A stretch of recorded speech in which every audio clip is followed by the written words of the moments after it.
and comprehend languages. Yeah. Hey, Misty Step's pretty Pretty good. baller. Oh yeah. It's one of the few bonus action spells, so it's pretty good.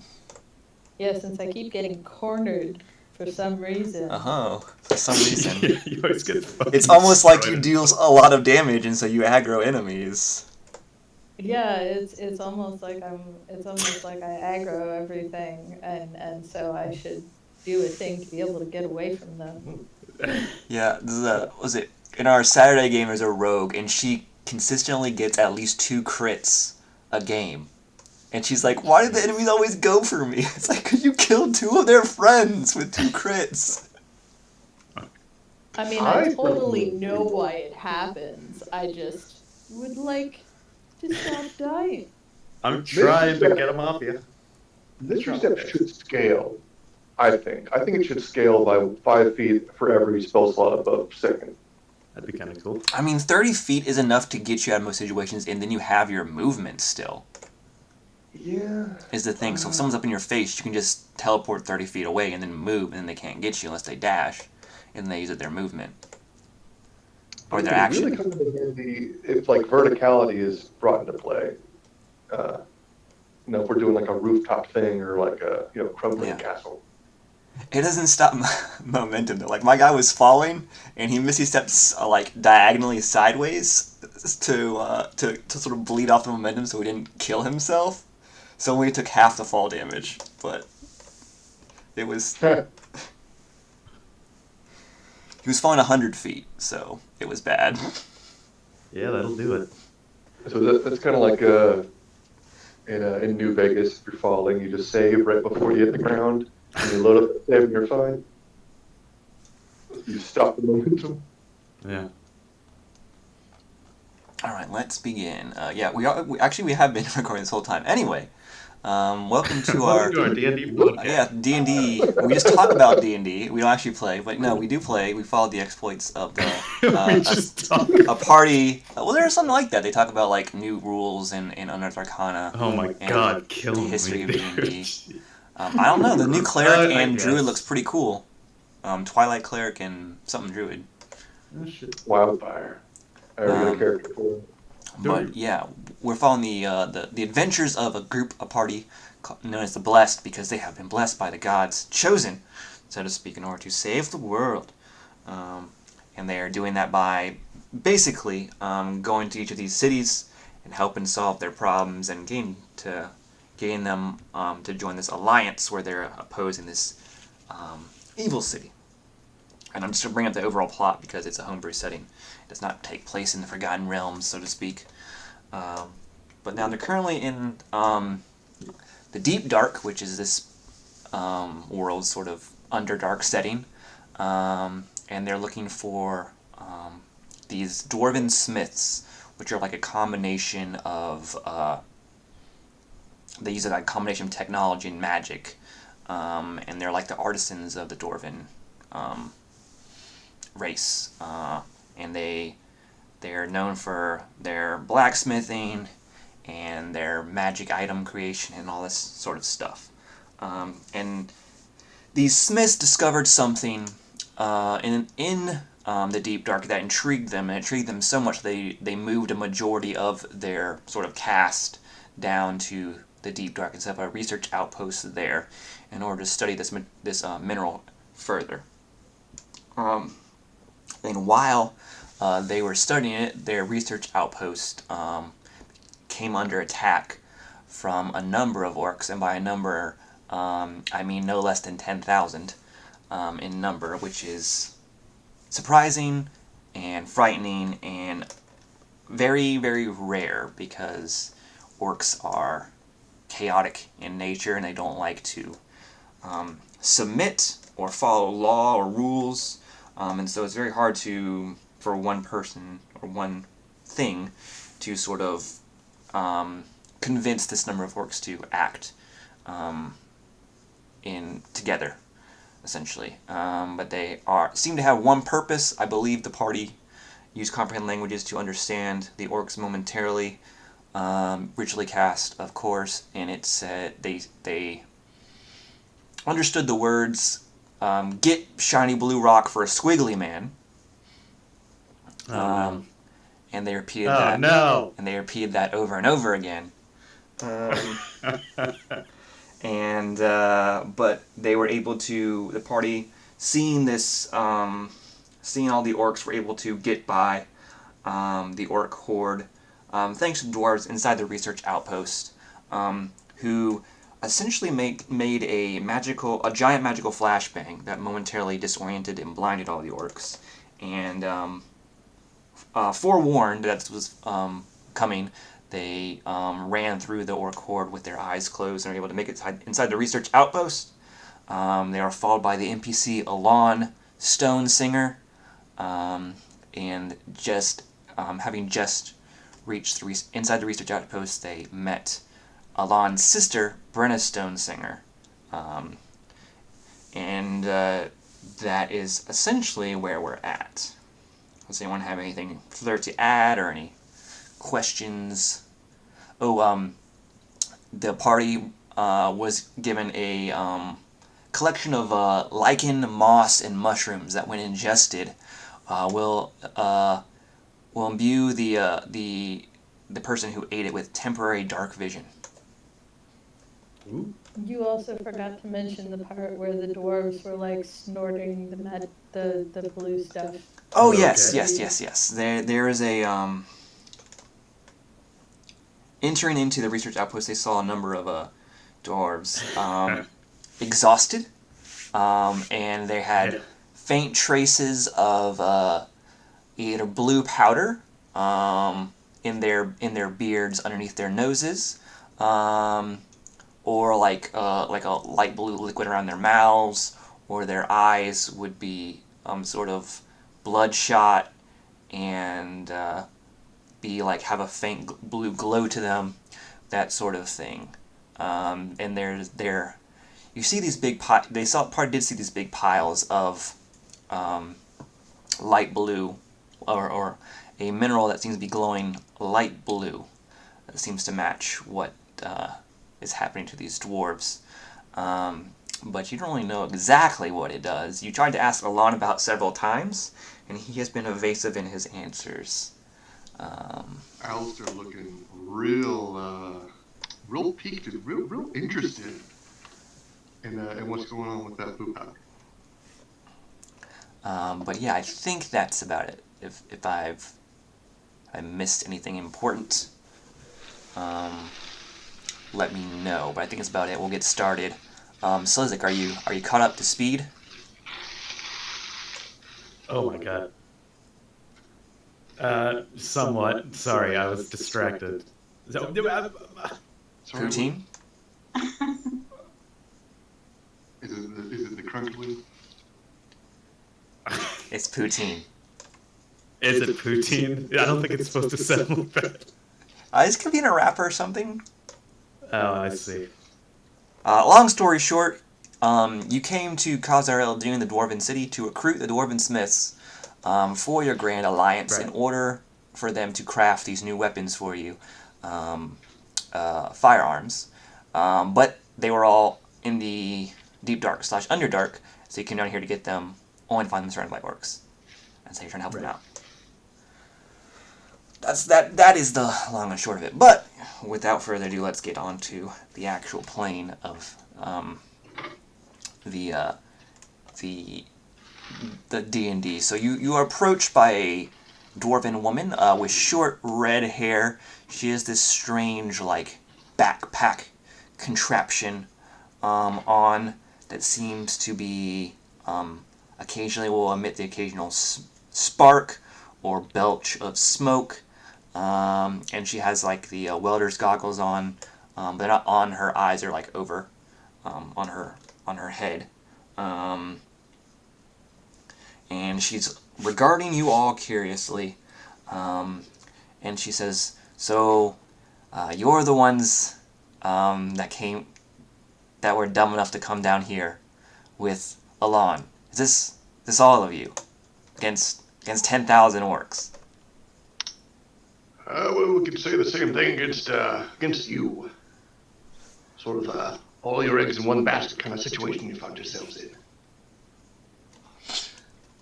But yes, we are the team here to extract you from this situation.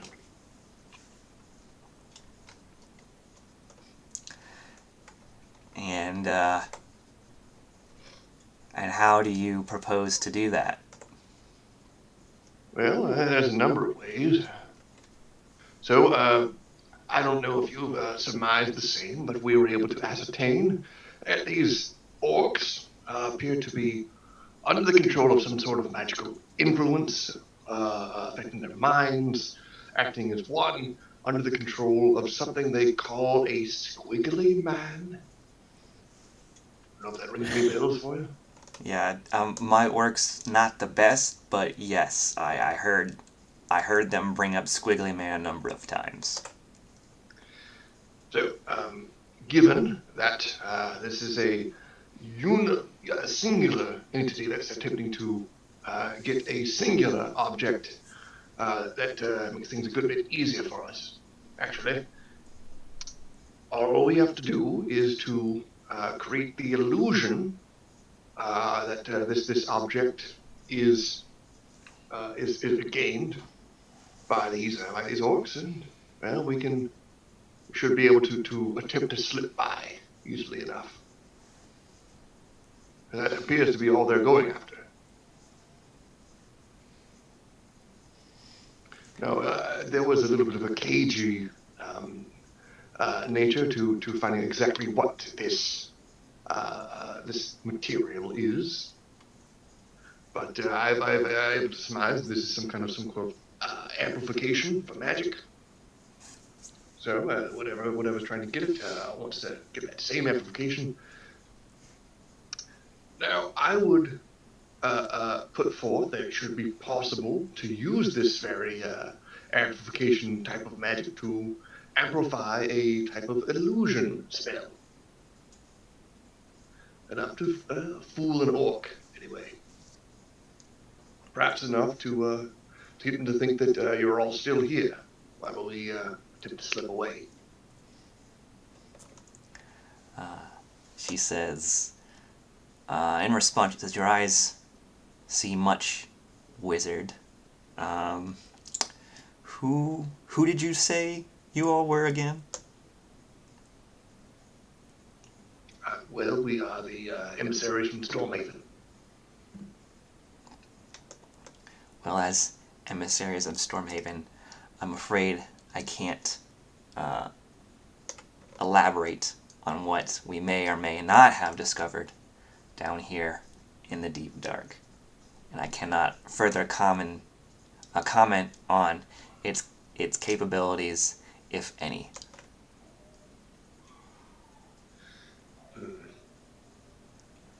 I want to... However, Sure. I will say that if a substance did exist that enhances one's magical ability, there does not exist a substance that fundamentally changes the nature of a spell. For instance, if you are trying to cast an illusion spell, as soon as you tried to touch it, you would still recognize it as such. All right, well, I do have a number of spells under my command at the moment, one of which is able to plant a suggestion in the target's mind that, well, they make them believe all sorts of things or carry out all kinds of actions. Now, if this were to be implemented, it should be able to get them to at least temporarily, that is, I don't know if it affects the duration of such a spell. I know apparently it can affect the intensity, but up to 8 hours is the default. So we have quite a bit of time to work with at baseline. We could be able to suggest to these creatures that they've already found the subject, or that they need to report back to this master and let them know that they've completed their task, or that it's not here anymore, or anything we can come up with.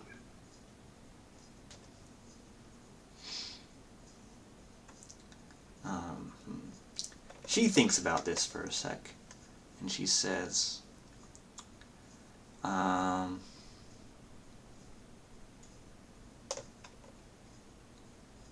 response is, this squiggly man or whatever is controlling them exerts a kind of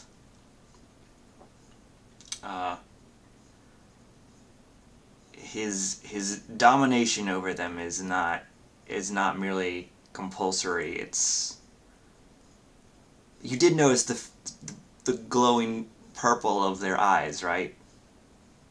I did, yes. I mean, I don't know how familiar you are with orc anatomy, but that's generally not there. Well, what I'm Probably pretty familiar with it. It's probably taken a couple of them apart in his time. I mean, we can attempt to temporarily break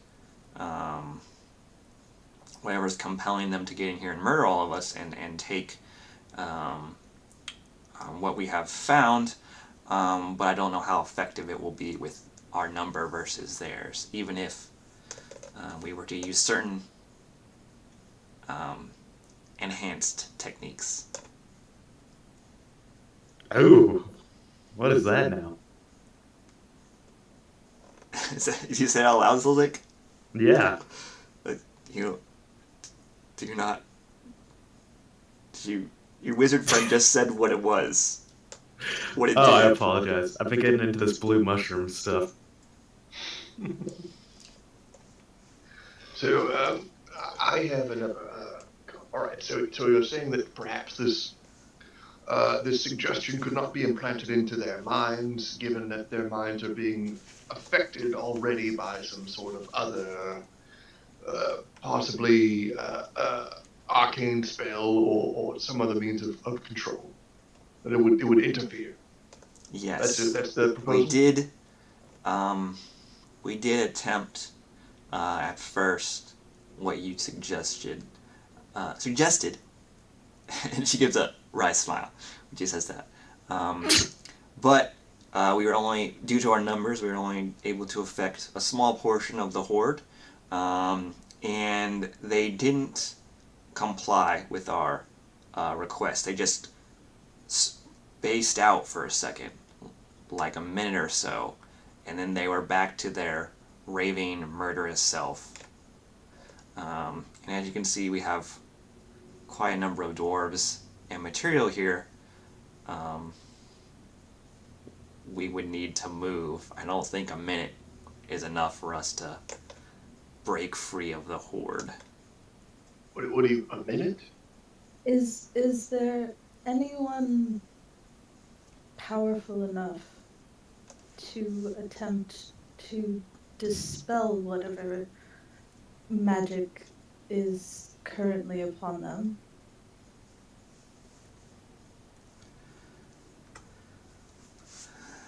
She thinks some more, and she says, it's strange. We've been down here 2 weeks, and we're not, exactly novices in magic, so we've tried all sorts of things. Suggestion, dispel magic. We settle for the more direct approach because, like all things orc, it seems to be the most effective against them. But curiously enough, whatever is affecting them is not, as far as we can tell, through repeated tests of dispel magic, is not magical. When I looked at it from the vantage point we had above them, it looked to me like a cloud of purple miasma or something. Looking at it while detecting magic, it it didn't look like anything I'd ever seen before.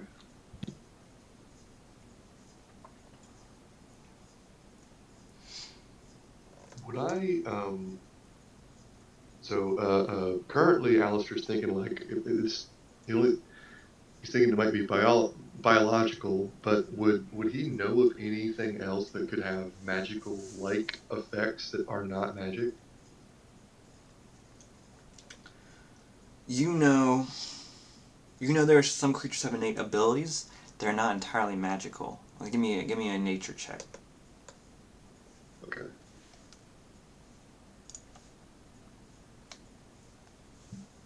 What is that?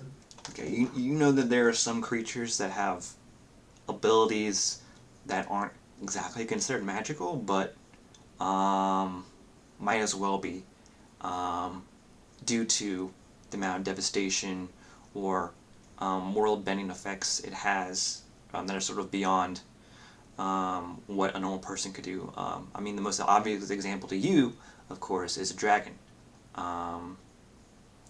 They're able to breathe fire. Some of them, they're able to polymorph.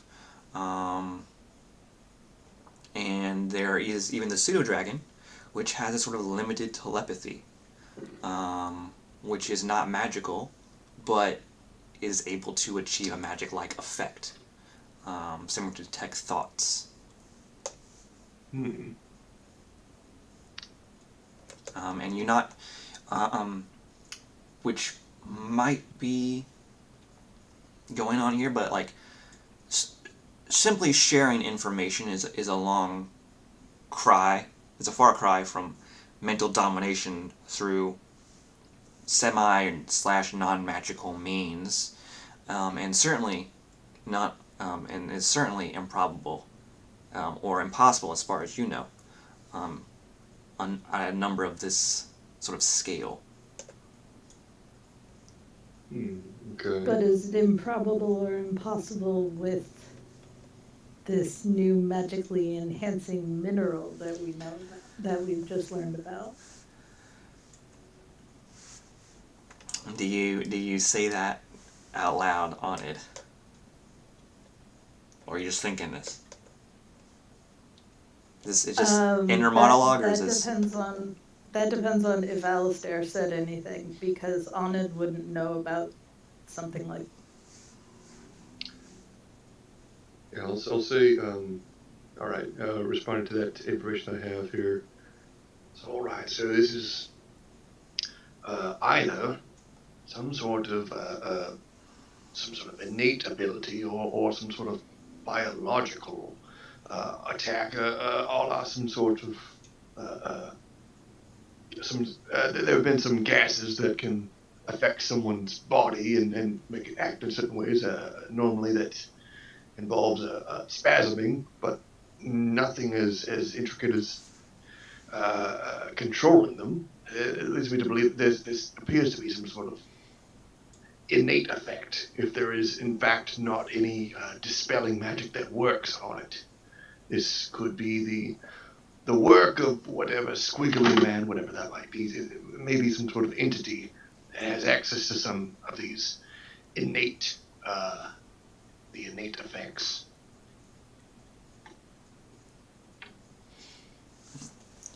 And is that something that could be enhanced by whatever this new mineral is, in the same way that the dwarves here are using it to enhance their spellcasting abilities? We should probably assume that. Well, she's gonna look at Brenna and kind of expectantly. Yeah. She says something. She says, research is still ongoing.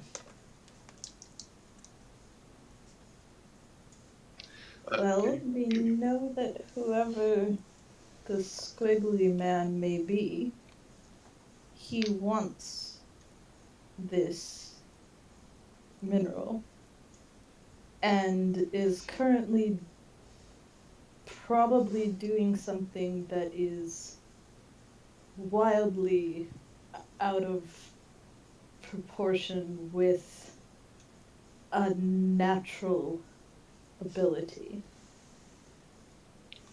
Can you tell us if this is if there's some sort of untapped vein of this material? Is there more where you found it, or have you essentially mined what there is up? If we leave here and the army is still here, will it still be able to get access to this mineral?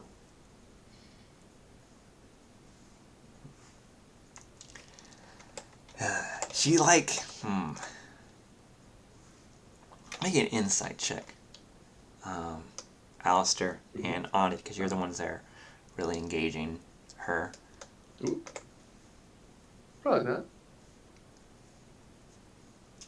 10 is not great, but it's okay. 17 is pretty good.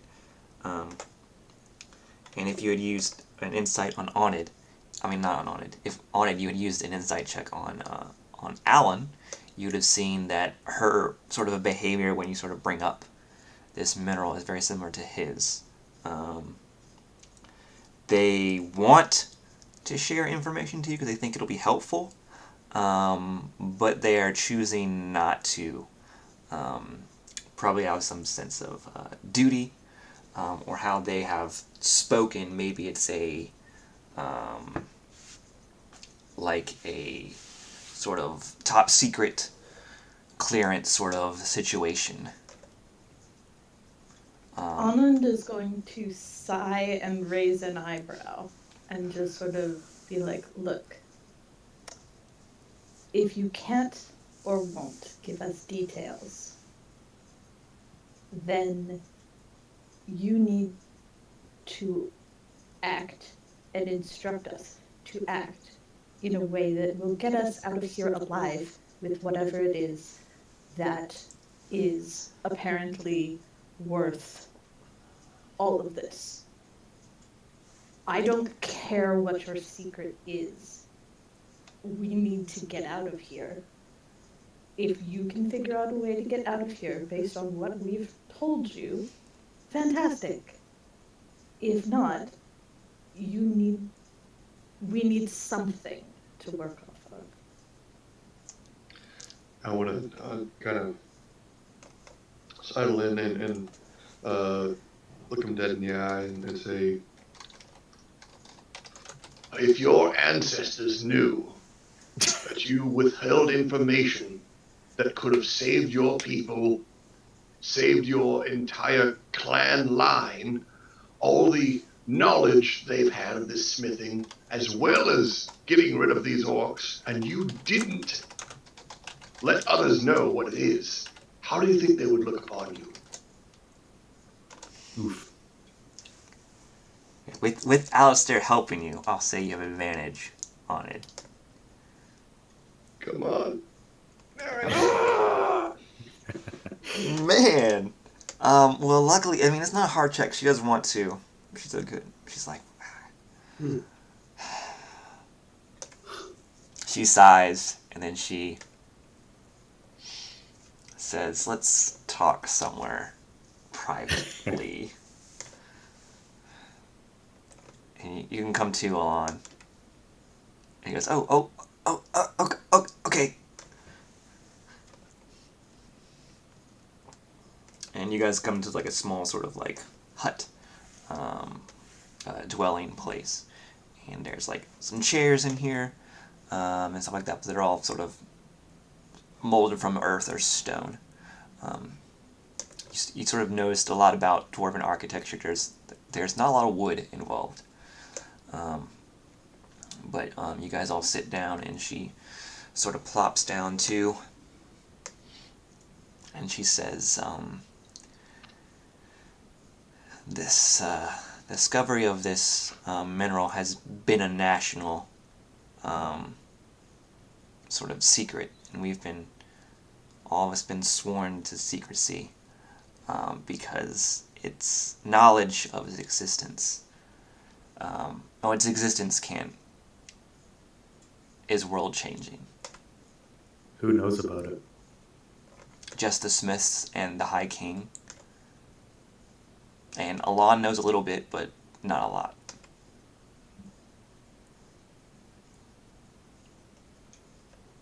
Yeah, if Norath gets that, that's pretty bad news.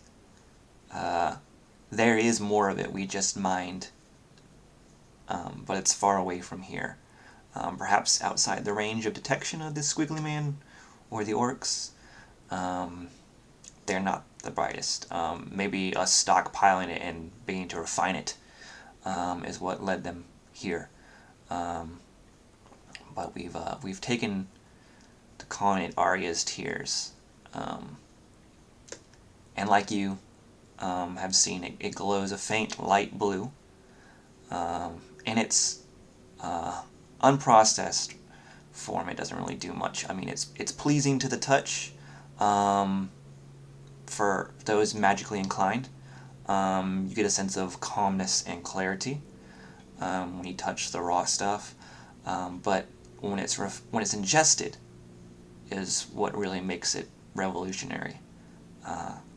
As you surmise, Alistair, it is able to empower your spells. Is it snortable? There is a way. We're trying to figure out the most effective way to utilize it. Well, you're welcome, because I just found it. One of the ways is that we've also fashioned a liquid out of it, injection, and drinking it, that sort of thing. We haven't tried it with cheese yet. We don't have that down here.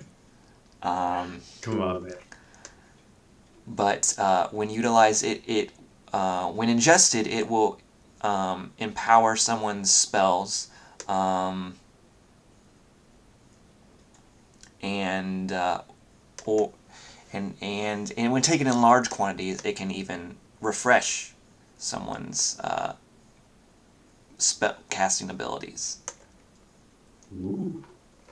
And whatever this squiggly man is probably after these properties of Arya's Tears.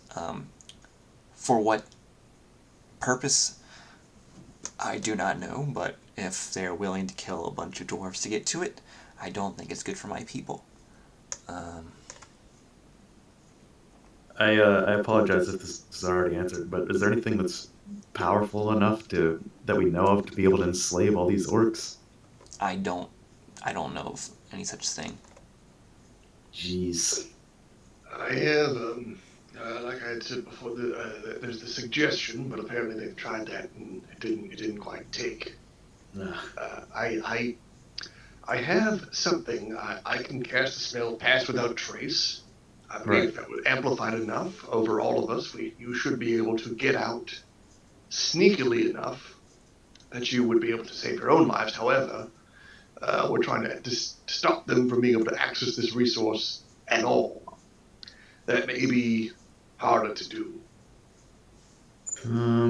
Yes. I can maybe... I've had great success bashing kneecaps. We could always give that a shot. And I take out my locket. I take out my locket and I open it and there's a picture of Bob in it. And I stroke it lovingly. About 10, there would be roughly 200,000 kneecaps to go through at least. Oh man, There is, it's like heaven. in whatever the squiggly man is. I'm hoping and I'm speculating that if he was taken out, then his hold over the orcs would, vanish, and they'd sort of devolve back into their normal dumb selves. And once they are like that, they're in a more they'll Manageable state. They'll begin to try to establish dominance amongst themselves, and that includes a lot of infighting. And while they're doing that, they'll be focused on each other. And then hopefully we can, just move out without them noticing. Can this stuff be used to enhance weapons? We haven't really tried it yet.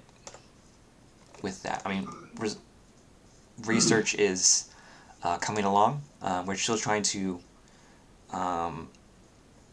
sort of figure out its properties for spellcast before we move on to other sort of fields at the moment. So from what I've seen, this this substance can be used to enhance the distance that a spell can affect.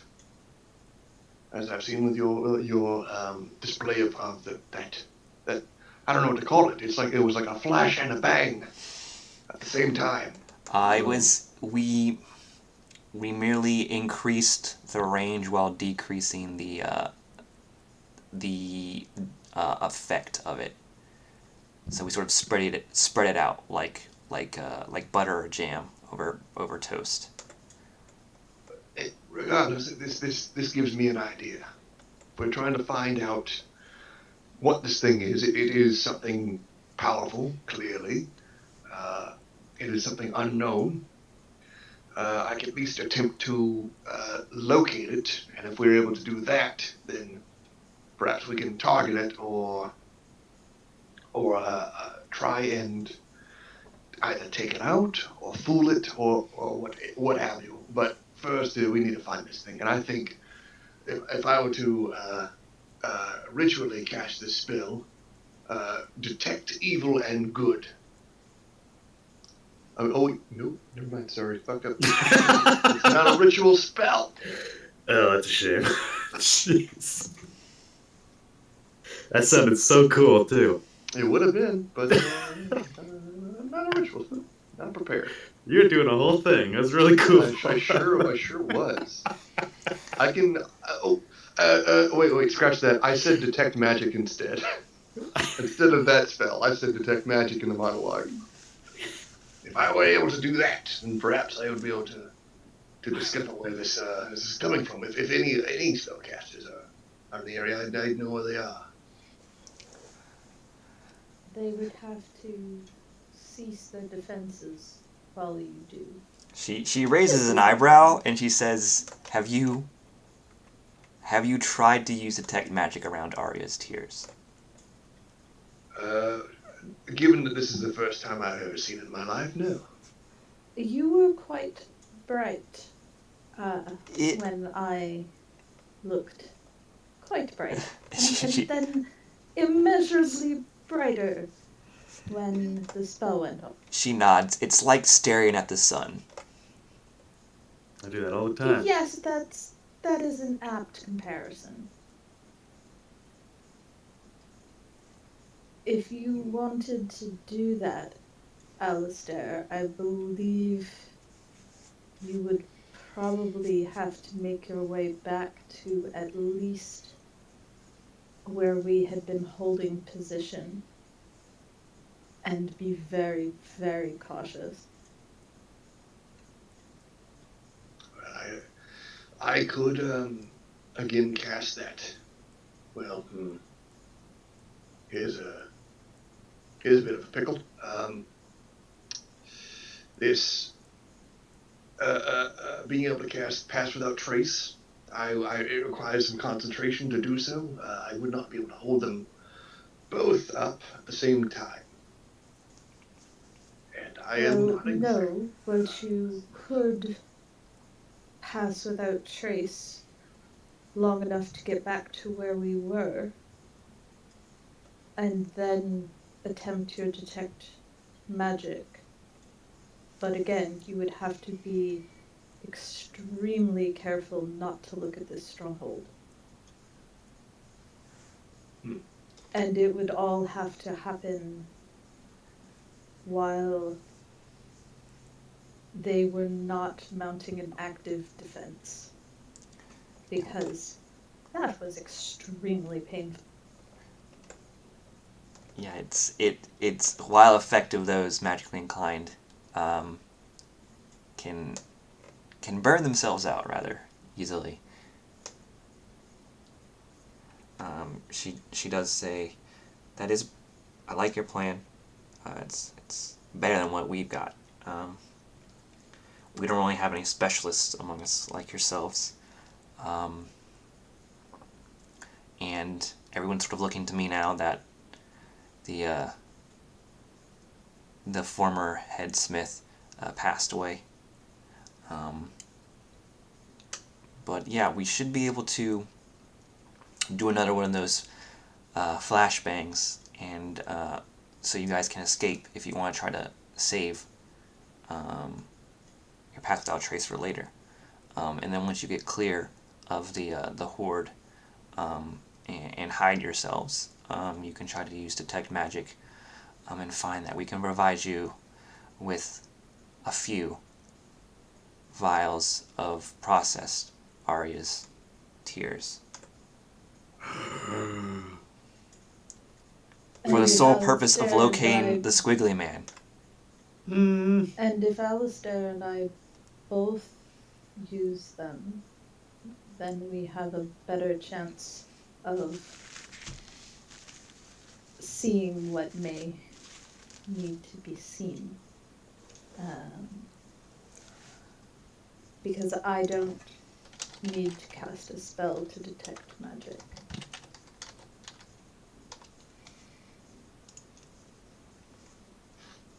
So we need everything you can spare. This is critical, and we may run into this creature without being able to escape and come back to you. Yeah. So if we're gone, if this doesn't work, you're back to where you started, and eventually this will fall and you will be overtaken by this army. Let's be real.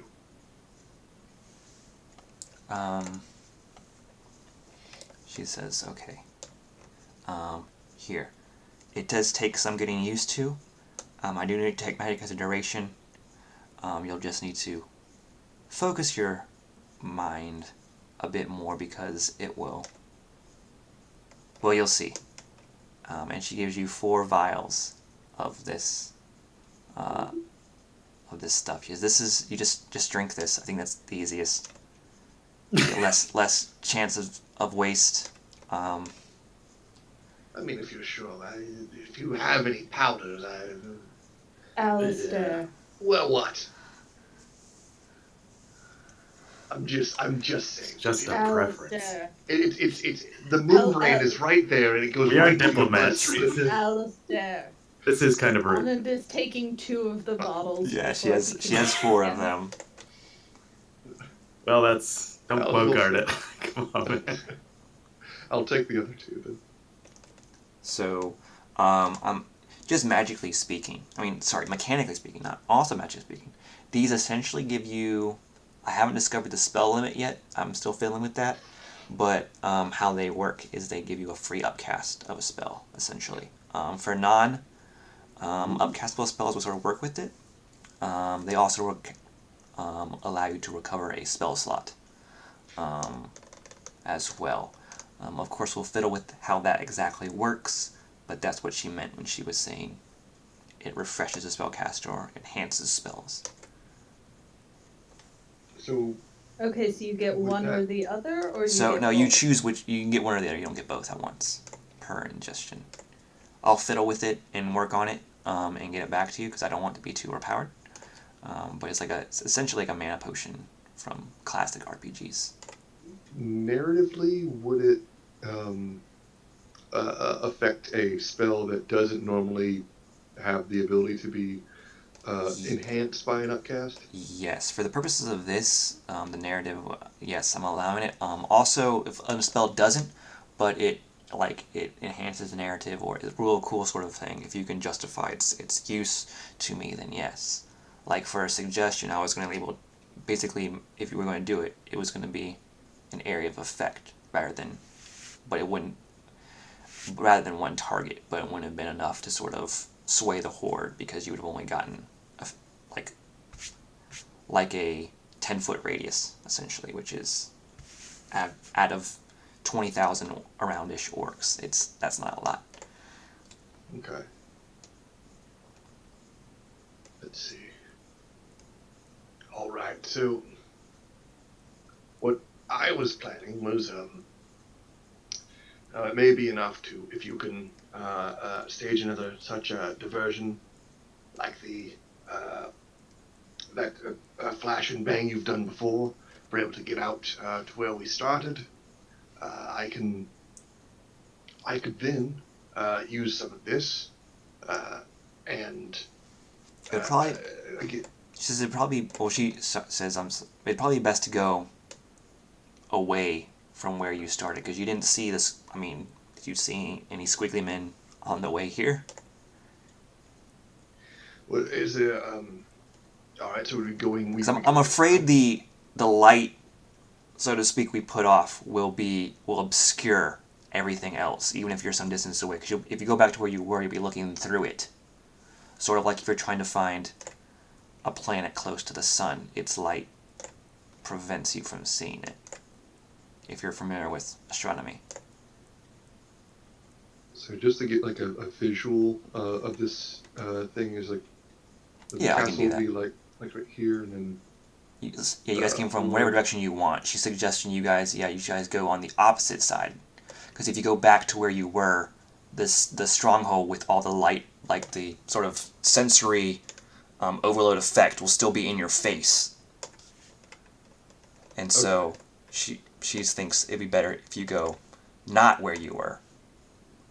So let me freehand this. So imagine this is a city in the middle, the circle. You came from over here. She thinks it'd be better if you went this way instead, or this way, or any way that where you can surveil more without the city being in your way. Because her reasoning being, if you didn't see a squiggly man that way, or anything that could be counted such, you could look out and try to detect it then. So technical question. But basically, it's your back to the fire, looking out, rather than staring at the fire. Right. So technical question. If Alistair casts Pass Without Trace, if half the party goes in one direction and half the party goes in the other direction, do we lose the spell's effect by going away from Alistair? Yes, because it's a range around him, I believe. it's a 30 foot by default. Okay, so we have to all go in the same direction. Yes. Cool. I mean, that would be wise anyway. Yeah, but Something split the party. But her thing is like basically she wants you to go out. It can be any direction you want, but she wants you to go out from the horde, for what will be this bigger circle. But then once you're out, you can go all around this edge and look with your enhanced attack magic for Squiggly Man.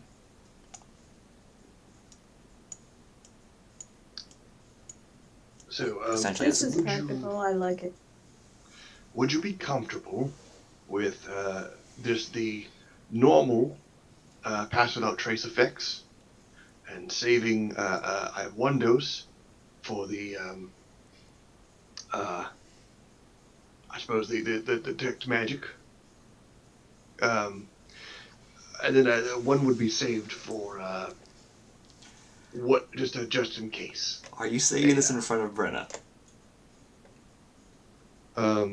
Well, yeah, I haven't. Okay. We haven't made any. He says. So in case we run into this creature, yes. and I need any vials of RS tiers you do not utilize will need to be returned. As I said, it is a national secret. Well, I meant in case we have to face off against this creature ourselves. It's powerful enough to control this many orcs. There's no telling. We'd have to use whatever means we have to take it out, or more likely escape.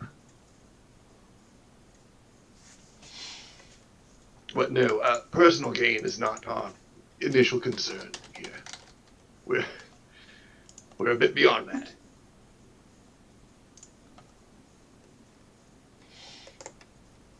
Okay. And yeah, she nods when you say that, approvingly. She's okay. Just let me know, Alan. You're staying here. I'm not. Don't argue. He just nods. And she says, well, just let me know when you're ready to go. And we'll get get everything sorted. Do you have a map of this cavern? Because I can see just fine. But the others... She says, there are not a lot of landmarks down here. I mean, we only have 3 landmarks right now, really. This outpost, the city you probably came from if you used the lift, and where we found that vein of Arya's tears, which I can't really tell you where it is. We have the mushrooms, remember? We can see in the dark.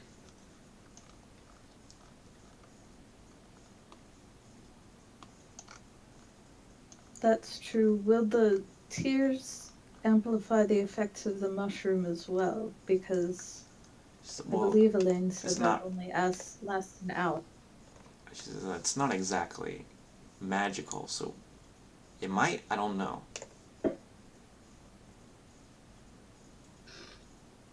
Well, as long as you have enough for the rest of you, that's... Yeah, just basically, there's enough to get you through this whole scenario.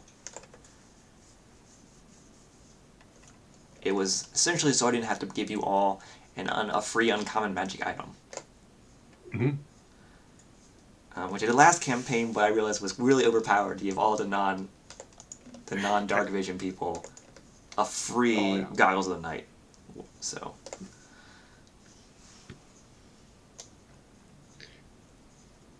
And Anand can see forever, so it's fine.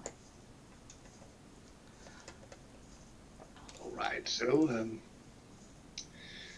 shall we? Plan B, pass without trace, not amplified, get there under our own abilities, plus a little bit of magic. Then, dose up, detect magic, see what we can see.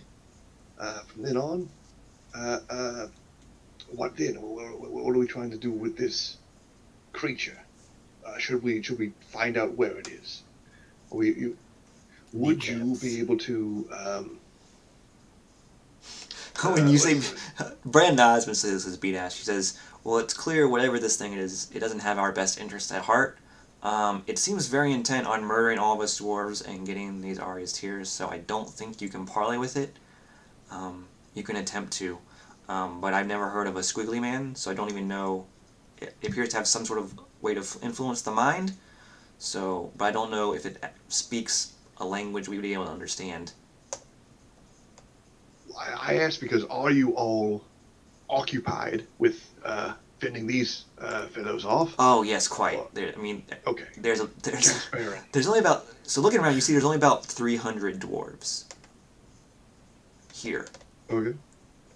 Versus... And if they're all in perimeter and... versus 20,000 orcs, essentially. Mm-hmm. So they got their hands full.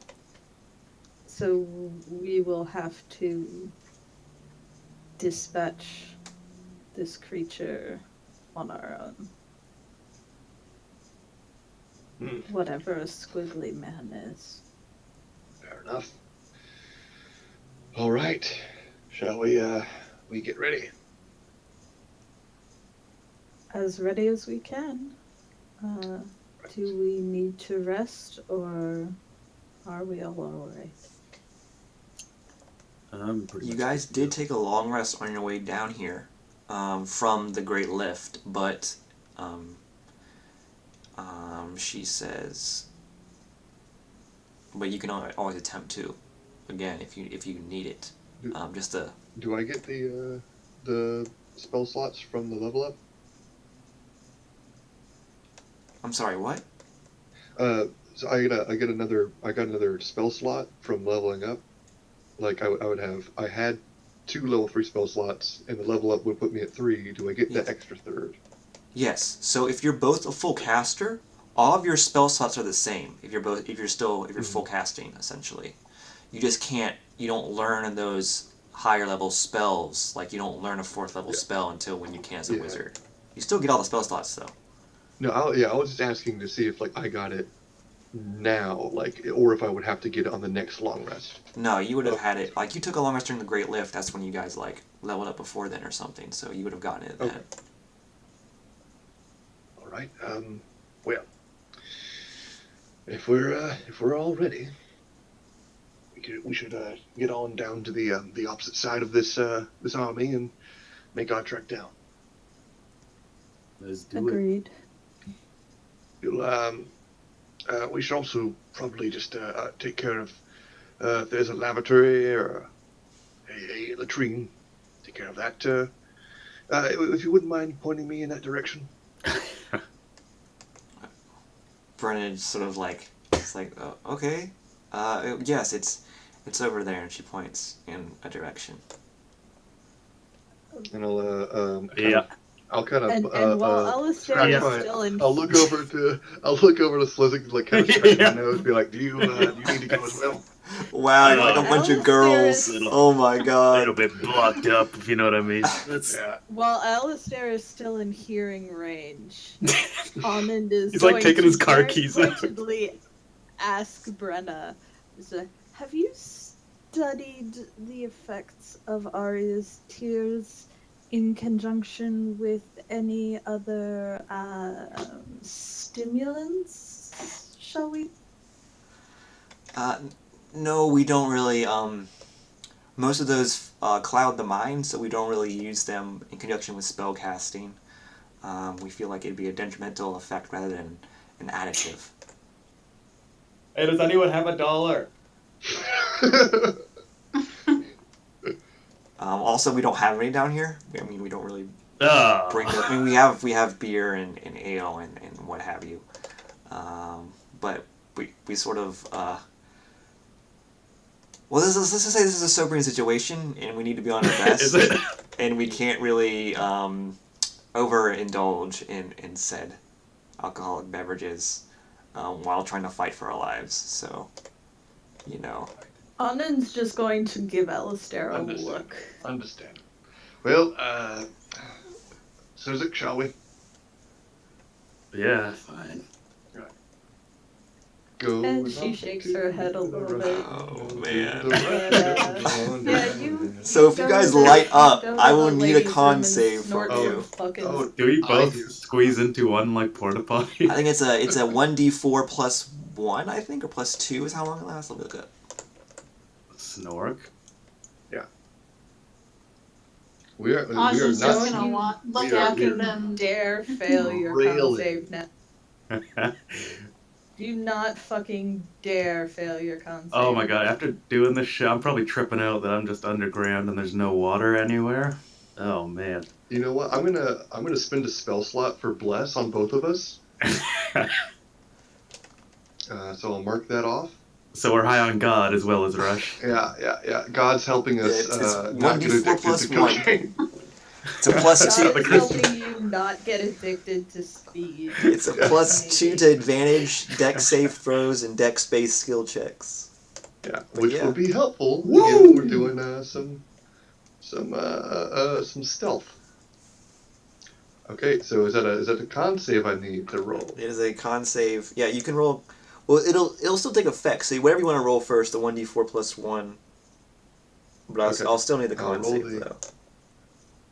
All right, I'll do the D4. Okay, sure. Wow. Yep. Uh huh. So 2 hours. Get some defective shit. But it doesn't matter because this con save is gonna be bomb. Yeah, it's a 14, baby. Oh, fuck off me. Beautiful. Okay. All right. Way to blow your 20 on that. I think I got some. I think I got it done. What the Yeah. Okay. So Let's yeah, see. a 14's good. You're actually right on the edge now because you've taken it so much. Oh, So beautiful. yeah, the more you take it, it does get harder to resist their addictive effects. Imagine that. So What, this shit? every time you take it, it's like a plus 1 to the save, essentially. Yeah, Tweet sold us some garbage, man. Well, let's see. How quick are you? Can I punch through the side of this outhouse? I don't know that is how speed works. I was gonna say, like, just here. You're on drugs, man. Yeah. It's It's like- essentially like Yeah, so you do feel like you're quicker, or you're able to like take in more information, sort of that sort of thing. Like, Yeah, I just punch really fast. yeah, the Do world that around you is kind of reflex going in slow mo test. a little bit. Do I hit it? Yes, it's a wall. You don't. Got him. You see that? Yeah. So stupid. All right. See I am that sweet down. punch? So I'm it's down not to wood, it. it's stone. So it's like a stone sort of like. Damn it. So it doesn't do damage because you notice it's stone, so you don't want her to break it. I'm assuming. I hold back tears. All right. Well, I'm gonna save this last dose for myself for later. But yeah, we need to re-up. Yeah, this is serious, serious situation. I mean, they did mention that there is a dock, like there's like an underground lake which is the source of the river that you guys were traveling on the way here to, and they sort of receive ships from their cities there, and ships means goods of all kinds exchange hands. Do they have a financial Jeez. district? So there might be a place for you to acquire gotta some be. drugs there. I mean, there might be pirates amongst them. Might be illicit substances trafficked as well as legitimate goods, so you can always inquire at the docks for further hits of rush. Surely the Wall Street types would be all over this stuff. Yeah. I But, don't think yeah, the stock we're- market exists in the capitalism isn't really a thing in the Yeah, it's called the Grand Exchange. in the fantasy side. It's more feudal. That's a dumb, stupid reference. Is that Gentleman Bastards reference? No, that's RuneScape, baby. Oh fuck, Jesus, it's worse. Yeah, I actually have friends that still play that. How didn't they like change it massively? No, there's an old version. Yeah, there's like a classic version. Like there's like a. I mean, they We did it make first. our But way there's, back. there's a classic Yeah. WoW version too, which I played. Yeah, it's brutal. And I played classic WoW, and all I did was make me want to play normal WoW because classic WoW is brutal and horrible, Yeah, it's and pretty normal much WoW your is just grind. legitimately a better game. Yeah, they're both the worst. Way back, our way back. Anyways, yes. Just looking a little bit peppier. There's a spring in their step. Yeah. And well, I'm glad to see you got out what was ailing you. That's a weird thing to say. I'm going to give you a little bit of benefit of the doubt because you're very tired. You just seem to be happier, and you have like you're lighter on your feet, and I just assumed you were constipated. Really do not need to go into more detail about how. I mean, you haven't yet figured it out, but Arya's tears, it doesn't really, it wrecks the bowels. That's good to fucking I guess, yeah, good to know. We're still working on figuring that part of it out. Cast without trace, I'm casting it. Thing.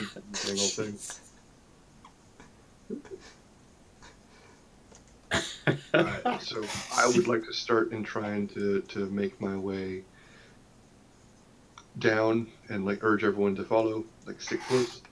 You know, so Yeah. I'll- eventually, I'll- they're following. getting you. You're like saddling up to the door, so they're essentially gonna fire off this pulse, this flashbang, and then open the door and have you guys run out and then close the door behind you. Yeah. Yeah, and they just Brandon says, "Are you guys ready?" Ready?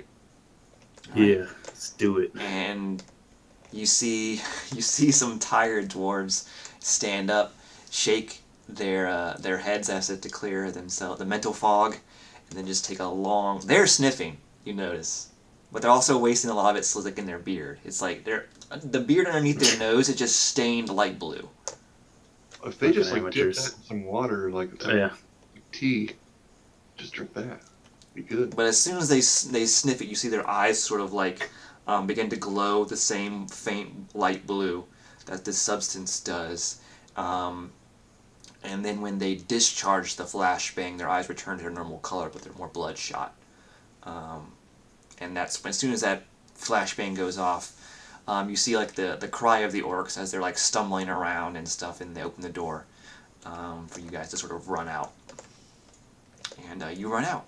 Oddly quiet, because of the spell, and it's just sort of a cone of silence around you. Speaking of which, did you guys use the magic items you got from the boss from Rhino? Because there's some good shit in there. I don't think so. We didn't divvy it up. Yeah, there's like a stone of good luck. There's like a dagger that gives you 1 free wizard cantrip. There's an armor that gives you advantage on dexterity checks. Yeah, those are all very good. I think there was I think Anna wanted the mask, but I don't remember. Yeah, there's a mask that lets you cast Disguise Self at will and Alter Self once a day. Well, clearly, I think the armor should go to Aja. That seems fairly obvious. Sorry, it was an aside, but like this stuff will help you out. So, I meant. Yeah, like Anand would honestly like the dagger because she only has 2 spell slots. It might be good if she had 3. Yeah, dagger, good for you. I know you've always talked about wanting to pretend to be other people. So I could just take this stupid rock. I mean, that's okay. I'll just. I mean, it's colorful, I suppose. I'm fine with that. What were all the cool stuff? Yeah. So what you got for killing the King of Clubs? You got 1,000 gold. In total, so that's like from the reward they gave you, what you looted off all of his men and stuff.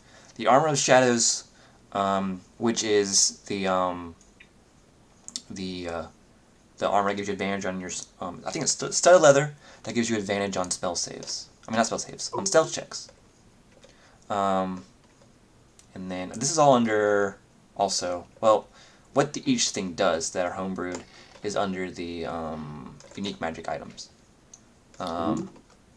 But yeah, so Armor of Shadows, Luckstone, which you know what that is. That's from D&D. Mask of Duplicity, which is the Disguise Self, Alter Self. Spell Sword's Dagger, which is a +1 dagger that also gives you a wizard cantrip of your choosing. As such, Intelligence is your spellcasting ability for it. And then you also got a Wand of Wonder. Oh God, excuse me. Oh, we need to give it to the barbarian for sure. What is it again? A Wand of Wonder. A wand of. Let me. Every time you use actually, every time you use it, you use it for lulz. Yes. Every time you use it, it's a D100. It looks like a child's toy almost. Oh my God. Like how a child's you try to describe a wizard's wand to a toy maker, and they make this monstrosity, and that's what it looks like. Okay, well. Gonna go ahead and take that one, if that's alright, y'all. Yoink. I got a rod. What's it called again? It's a Wand of Wonder. Wand of Wonder. Yeah, so that's from D&D also. So it's you just roll a D100, and based on what you roll, things happen. Oh my God! Why would you give me this? At least it's not a deck of many things, which I will never give any of you, just flat out. God. Because Coward. I'm not insane. What I could get Armor of Fireball. Shadows do? Armor of Shadows, you have advantage on stealth checks. Do I know the spells that I can cast, or is it just like? No, you just use it. You just randomly cast a spell or a magical effect happens when you use it. I would be able to tell you what it is. Yeah, that's what I'm curious. Yeah. Yeah. Well, So- I just get I don't have any concept of what might be cast yet, right? Yeah, because you I never haven't used it. Perfect. Armor of Shadows, is a +1 studded leather armor that gives you advantage on dexterity stealth checks. Ooh. Let me just go ahead and I'm just gonna apply a universal modifier to all skill checks and saving throws. Yeah. And you have Spell Sword's Dagger. If you want to use it, you have your ball or staff, so you probably don't, but it's a +1 dagger that gives you a wizard cantrip of your choosing. You can choose a different cantrip every time you complete a long rest. But intelligence. Yeah, I get bonuses to fire spells now, so I want that and get Firebolt. And I can add another free nice badass spell. Yeah. And I think all those do require attunement. But yeah. Yeah, do we wanna just say we did Yeah, the I mean, thing I'm assuming previous? you guys did divvy them out, you just forgot about it. So you'd have had some time to man. spend with these items. Oh, I have such a good bad idea. Yeah, you can look up one in Wonder and see all the things it can do. Oh, Nathan. I know. It was in our last group. It was called the Wand of Fuckery. Right. Because the first time the character used it, they cast a fireball instead of a wooden room, and they hit most of the party with it. Oops. Well, that was great. That one time when Viz cast it 3 times and he cast 2 fireballs and then made himself tiny. Yeah, he was a small boy for about I think 3 hours or something. He was walking around as a child. Oh boy. Yeah. All right. Just holding this, I feel stronger. Same. Oh, so you have a -1 now instead of a -2? Yeah, baby. Yeah. Oh, beauty. All right. All right, so we gotta do some stealth checks. Well, because the So for the flashbang so, essentially makes it sort of with flashbang and pass without a trace, it's become sort of moot. There's no way for the orcs to detect you Sweet. while you emit no sound, and shadows are swirling around you due to the spell, and they're blind and they're rolling on the ground. So you guys get through. Peace. So, Anand, does this work with your innate sort of at will abilities?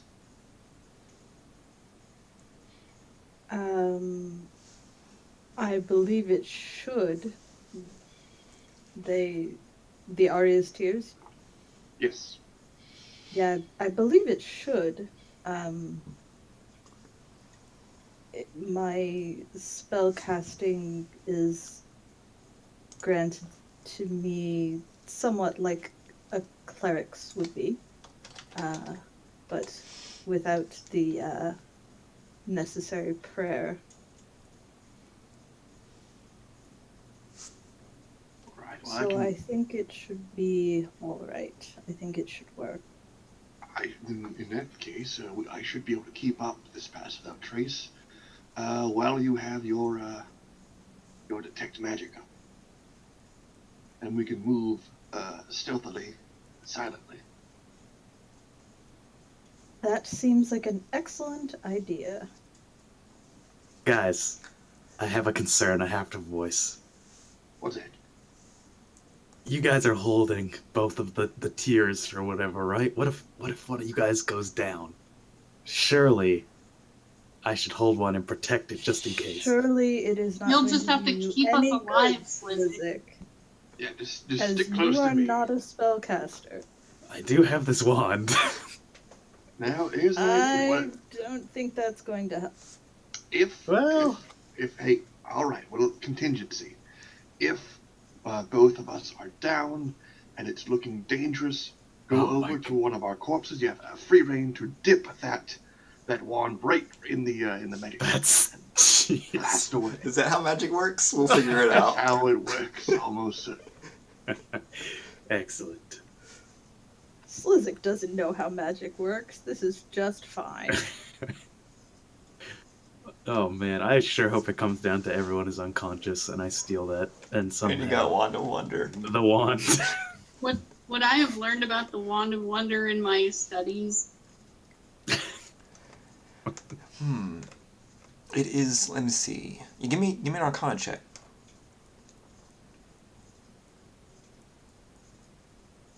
Ooh. Okay, so you know that it is.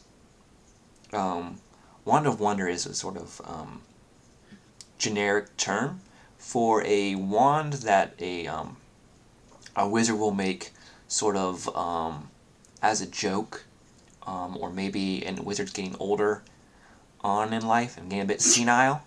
They try to make a wand, and it comes out like this. They're sort of uniquely flavored to the wizard or spellcasters that made it.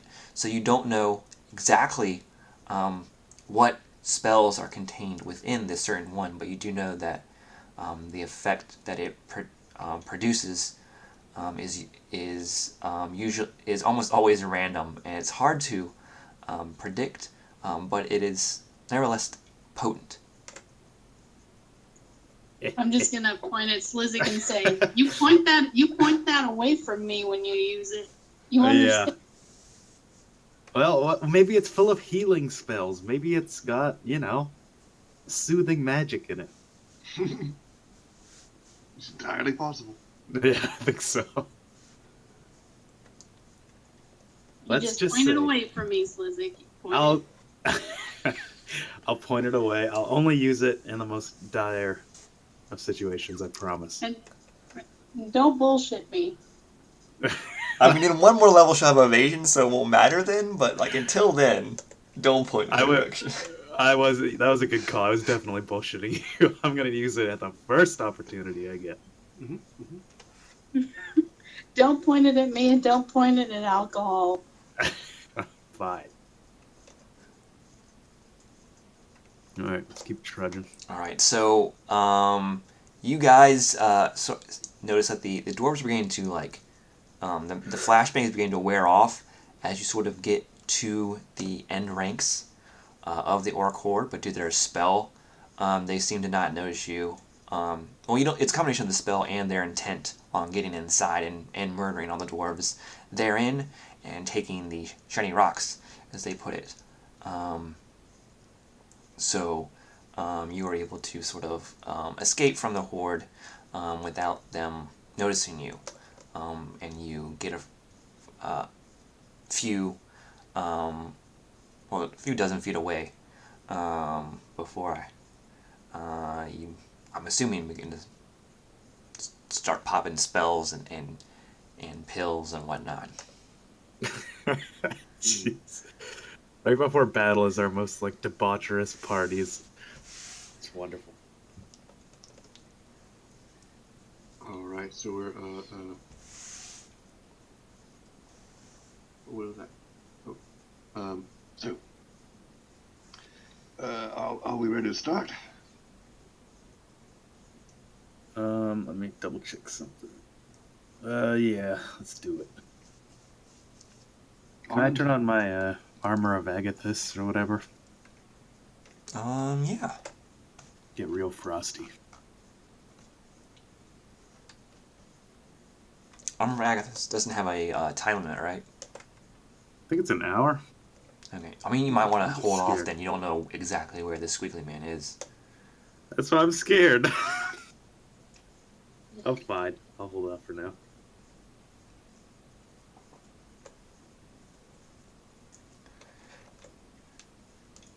Question: is initiative a dexterity check?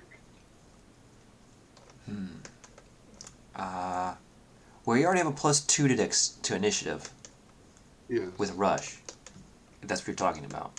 I was asking, for me it would be intelligence, but does initiative fall under the purview of the Luckstone? Let me look it up. Does it just say all ability checks, or? Is this all ability checks? Yeah. All ability checks and saving throws. It's 5% better at everything.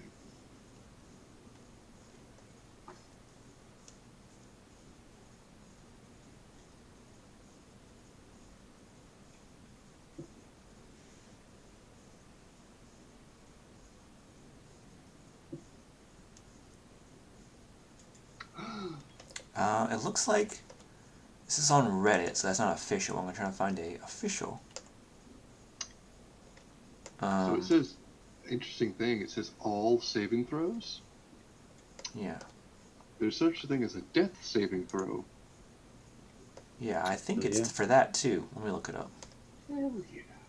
So based on, let me look up Luckstone word for word and read it until It's the Jerry shortest Crawford says magical different. weapon.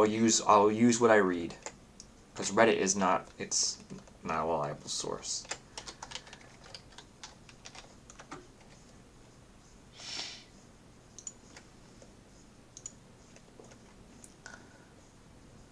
All ability checks and saving throws. So yes, it would. Yes. Hell It would yeah. be initiative, and it would be death saving throws. Because it even says on D&D Beyond, it says bonus ability checks, bonus saving throws, bonus initiative. Sure.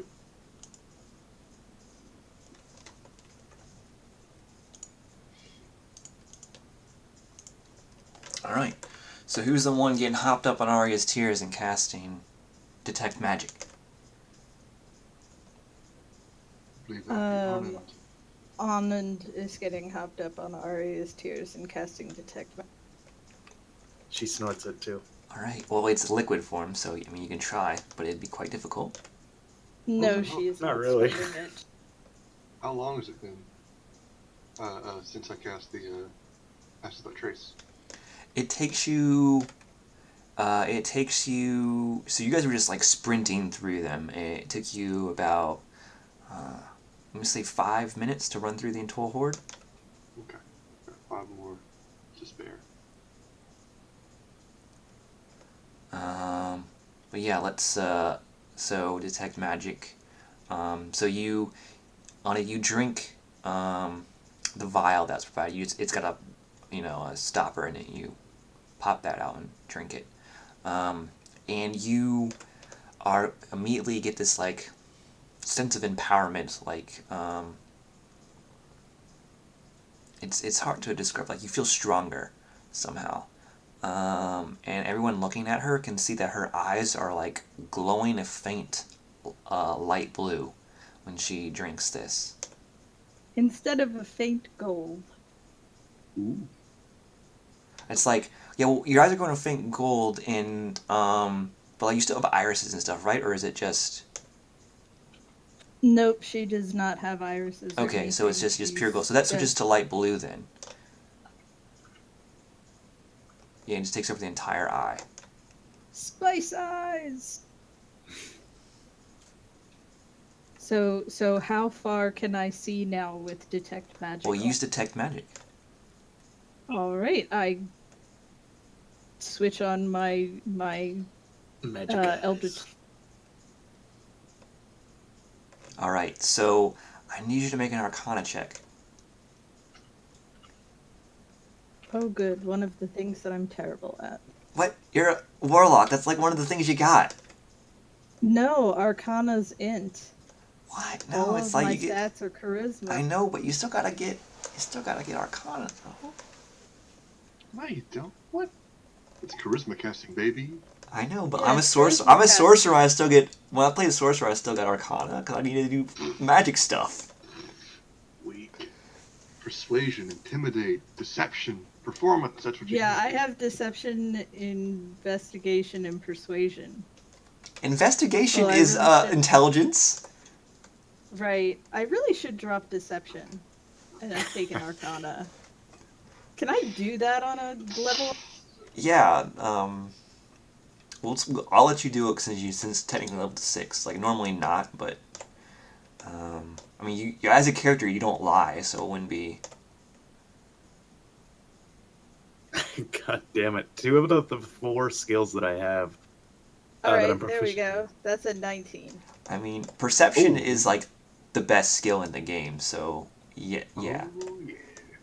Okay. If I could just. So So basically, I'm doing this because when you do detect magic, like before it was just 30 feet around you. You're not certain the range now, but it's like all of these. You sense like everything around you, like as far as you. It'd be like, and you're not certain the distance, but it's like all this information comes flooding into your mind. You need the magic sort of parse it and figure out what exactly is going on. Like, this is in place of a Constitution check, essentially, or save. All this information comes flooding into your mind as you see everything. So you feel the heat or the light behind you of the outpost. That's sort of like intensifies briefly whenever they fire off the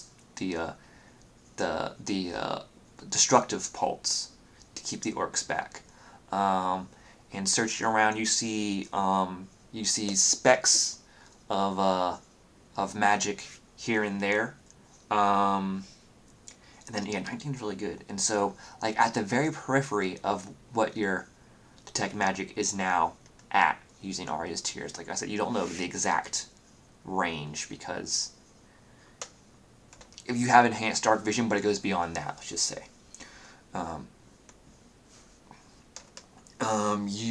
You feel something at the periphery of your detect magic, and it's hard to describe. It's like, it's magic, but not. And you're not certain how that. You think that'd be the best way to describe it. It's like magic, but something else is in there, like changing it. It's not entirely magic, but it's enough for you to pick up detect magic. There's something else at play in there, but you do get a sense of wrongness to it. Like, you've seen people cast magic before. You've seen, even you sort of kind of don't follow traditional uses of magic as a warlock, and even this feels weird to you. Like, the magic sense you're getting from this far off blip. She's going to kind of, so what everyone will see is that she stops walking for a minute and kind of blinks a few times, like, woo, like when you stand up and you're way drunker than you thought you were. And then she focuses in the direction of something that looks like complete darkness to everyone else, and probably also her, and kind of gestures in that direction, and she says, "It's wrong somehow. It's very wrong. But it's this way." She's gonna just start walking, so I hope you all are coming. Mm-hmm. Yeah, sticking with it. Yeah, and normally this would be survival checks, but you are magically guided with detect magic, so you know sort of where it is. And you guys are walking for about a little bit over an hour before you begin to see. It's pretty much absolute darkness, and you can't see anything beyond what your dark vision allows for you. But then off in the distance, after walking for about an hour, you see a faint dark purple glow coming from ahead of you. So what does Anand see? Is it any more clear the way that this is wrong, or is it just getting brighter in her magic? So, whereas... You cut off. Yeah, I'm trying to figure out how to describe it best. So, things that are, like, divinely inspired, like magic, sort of has like, different schools have different colors, and divinely sourced magic is white, and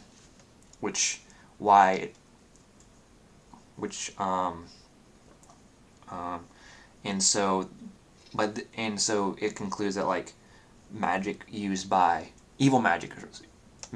the betrayer forces, stuff like that, has like a black tint to it. This is purple, and you don't know of any magic that uses purple, as far as you know, as its color that as picked up with detect magic. Purple is not used, as far as you know, especially not a dark purple like this, and it's just very strange.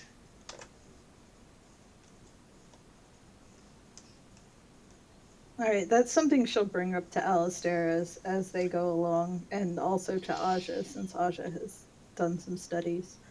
That it's purple, and she's never seen purple before. What's Do I know even of any sort of what's even stranger is the purple is not only in your like magic, your mind's eye, sort of like your magic sense. It's also in the physical sense, like whatever is emanating this magic aura that you're picking up on, you can actually see in the physical space in front of you now. It's a light, it's a faint, dark purple glow coming from ahead of you, and you can all see it now because light, with no light source, any amount of light will travel for hundreds and hundreds, even miles. But you sort of rounded a bend and you came to see it. That's why it was blocked off to you.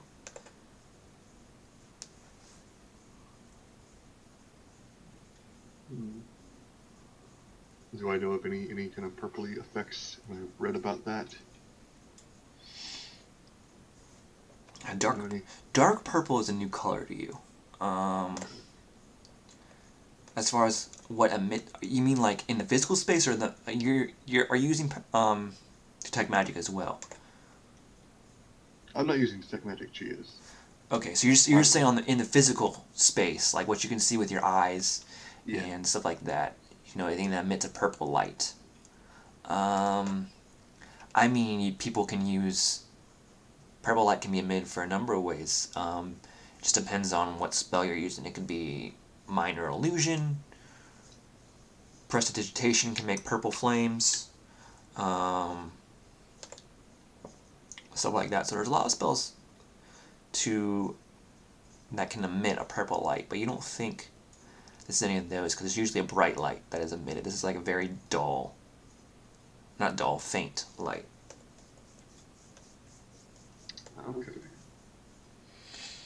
So Anand probably doesn't notice when it becomes actually visible because she's looking through magic vision.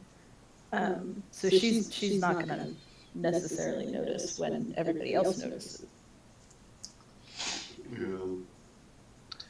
Keeping moving now. So Just be on the lookout for anything like alarm spells or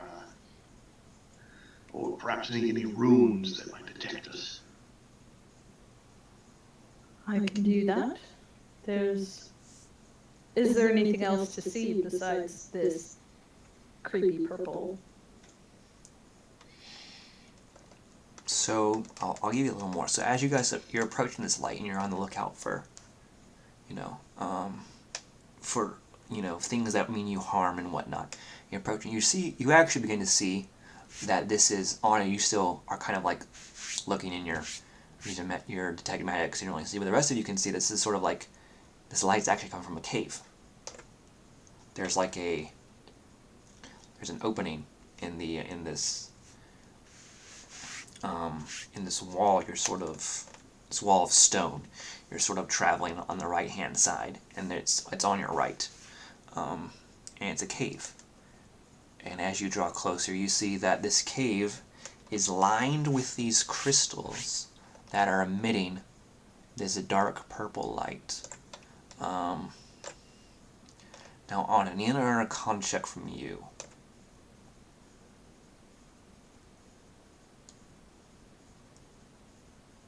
Nope, that one was crap. So as you draw closer and you're no longer blocked by all this stone, and you can see that this is coming from this cave, and you see that the dark purple that's being emitted, it sort of just fills your vision, and then you see at the periphery of your vision it becoming your vision becoming black, and more black, and more black, and more black, and you can react. And you feel this overwhelming sense of wrongness, and and terror, and you begin to hear faint whispers in your mind. But if you turn She's gonna turn off detect magic now. and as soon as you turn off detect magic, all that vanishes. Your vision returns to normal. You still see the faint, dark purple light ahead of you, but it's no longer, darkness is no longer encroaching on your vision. You don't hear any whispers. And it just, the sense of wrongness fades, but it's still there in the back of your mind. I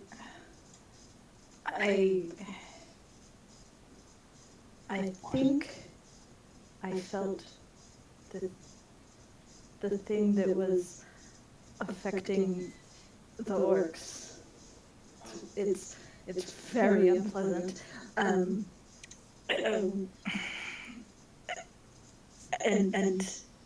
it stopped when I stopped detecting magic. But I don't know if it's going to affect us if we cast any spells. I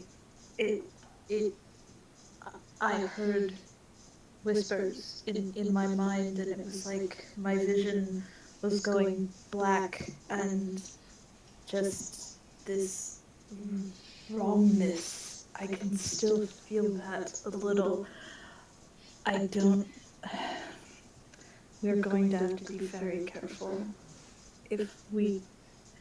If somehow this can affect us when we cast, we may have a problem. Sorry. That's sort of what these things look like. But yeah, we'll get close to it. Okay, yeah. Alright, so we got this cave here. This is what you guys see, essentially. Yeah, I can have Harold go inside and see what he can see. I think that'd be better. Keep in mind, Harold he's a bat now, right? Yeah, last we left him, he was an bat. But I can pop him back as something else. Well, I do have an idea here. Could pop Harold back into his hawk form and feed him a mushroom to help him be able to see in the dark.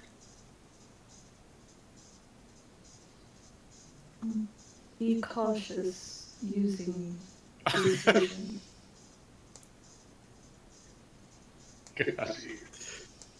It is probably our best option, but Yeah. if you start seeing, if darkness starts creeping around the edge of your vision, or you hear voices stop, I don't know what would happen if we didn't. I expect we would end up like the orcs. Alright, well, I'll attempt to snap out of it if I can.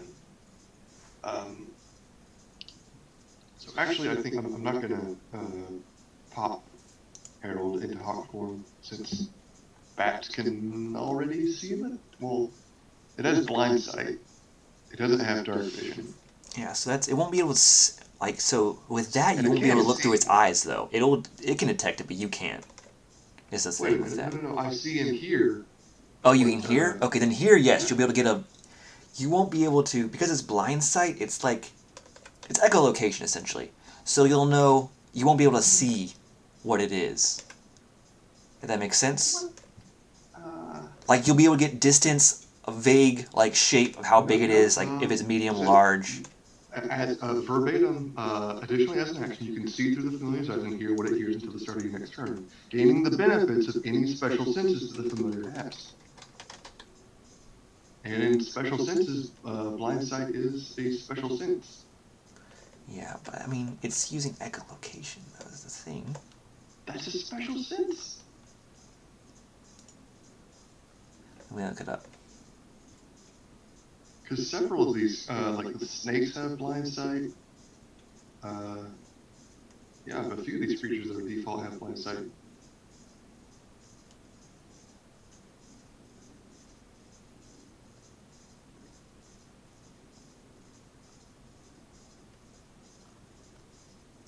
I mean, it would be like...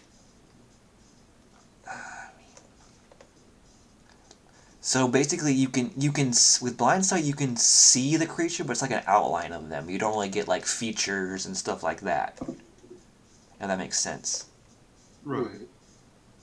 So like you could tell you could tell what shape it is, how big it is, where it is, but if you were trying to figure out like if this was in the dark, if this was Aja or Onid. I mean, there's a height difference there, but other than that, like that's the only way you could tell. You couldn't tell by looking at their facial features or their hair color or stuff like that. Well, can I feed him a mushroom so he gets dark vision? Yeah, that way would. Then yes. Okay. If he's amenable to mushroom eating. I mean, it's a bat. Harold, I know. Okay, Harold, work with me. Just eat your veggies, Yeah. and tell you what, when you're back in your preferred form as a hawk, I'm gonna get you 5 live rabbits. 5 live rabbits. And you know what? They're gonna be so fast, and it's gonna be an amazing chase. And I'll try and make them even faster, so they're even more of a challenge. Huh? What do you say?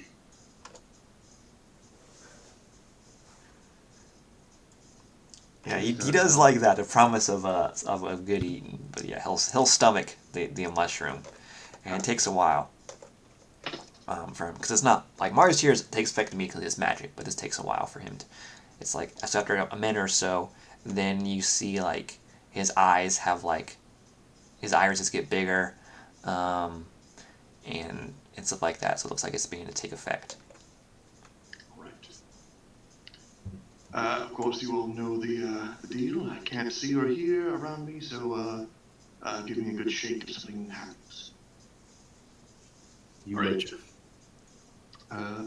And I will warg into my bat boy and start going inside and exploring this cave.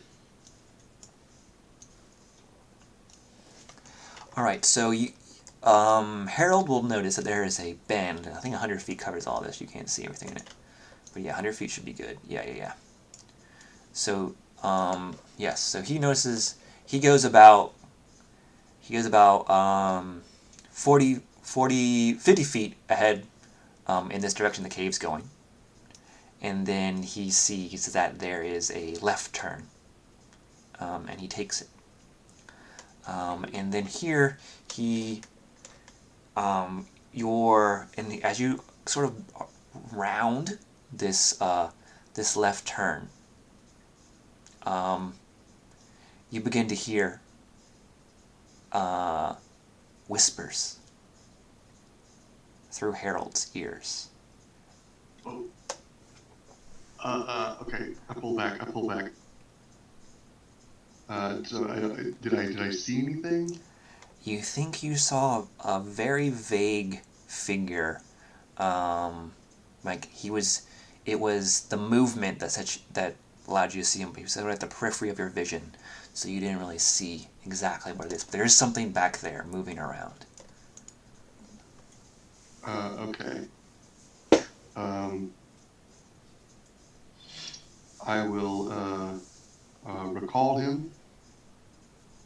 So it's just like a single like left turn, right? There's Yes. no. Okay. I'll pull him back, and does pulling him back stop the whisper? Yeah. They actually do I usually feel it's like a anything? snap of your fingers and it's there, and he's there. This is like you're pulling on a tug of rope with someone. Oh. And then you go with a final yank because you're more used to being with Harold. You have the advantage here. With like a final like last ditch yank, you yank Harold back, and he goes shoot like back to you. Oh, no. Did I feel anything? Did I feel any wrongness like Aja was talking about? Or sorry, Anand was That talking would about? be. It would be hard for. How would a bird parse this? He would. Well, first of all, he's disconcerted he's out of his element being underground. I mean, he's a bat, right? Yeah. Okay, so never mind. He's good. Bat, you're fine underground.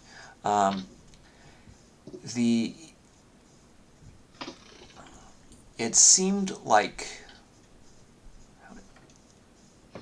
So the crystals are only at this sort of entrance here, and they get fainter and fainter and fainter as you sort of get into the cave until it becomes sort of pitch black at the very end. And he's flying into that. He didn't really get a sense of wrongness. He gets a sense of a deeper shadow in the back, if that makes sense.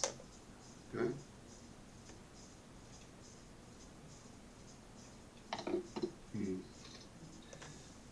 All right, I'll Okay, well, there's a tunnel and a left turn. There's something there, probably bipedal. Yeah, it looked. So I will give you this. He didn't get exactly what it was, but it was, as it looked vague. It looked like a medium-sized creature, vaguely humanoid, but it was hard to tell because it was like just it was an outline really, like against a deeper black, is how he saw it. There's a creature in there, sort of in the dark. 2 arms, 2 legs. It's about as much as I could parse. As soon as that came into view, such as it was, in the corner of the vision, that's when I started to hear the whispers through Harold. So that's when I called him back. So whatever it is in there. I think we should just go and guns blazing. Honestly. Yes, absolutely.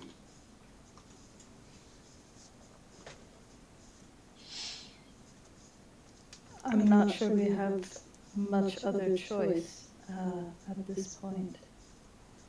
And we'll have to see what happens when we cast a spell.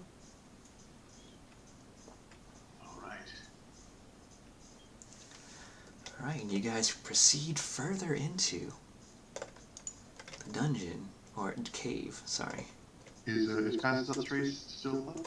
I think you've been going for about an hour, so it's probably dropped. Okay, I would have, like, if we're approaching the cave, I definitely would have kept it up, so I can just take away another spell slot here.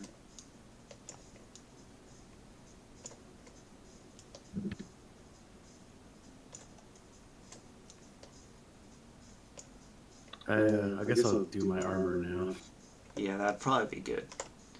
But it seems you guys sort of round this corner right up here is when you sort of go back. You're true to what Harold saw. You see this light. You see this darkness, but then at the very end of this cave, there's like a deeper dark, if that makes sense, like a deeper black, of which like not even your dark vision is penetrating. On it, yours is though. But yes. all of you begin to hear this sort of very low whispering that's coming. You can't even pick up where it's coming from. It seems to be coming from all around you. You can't understand it.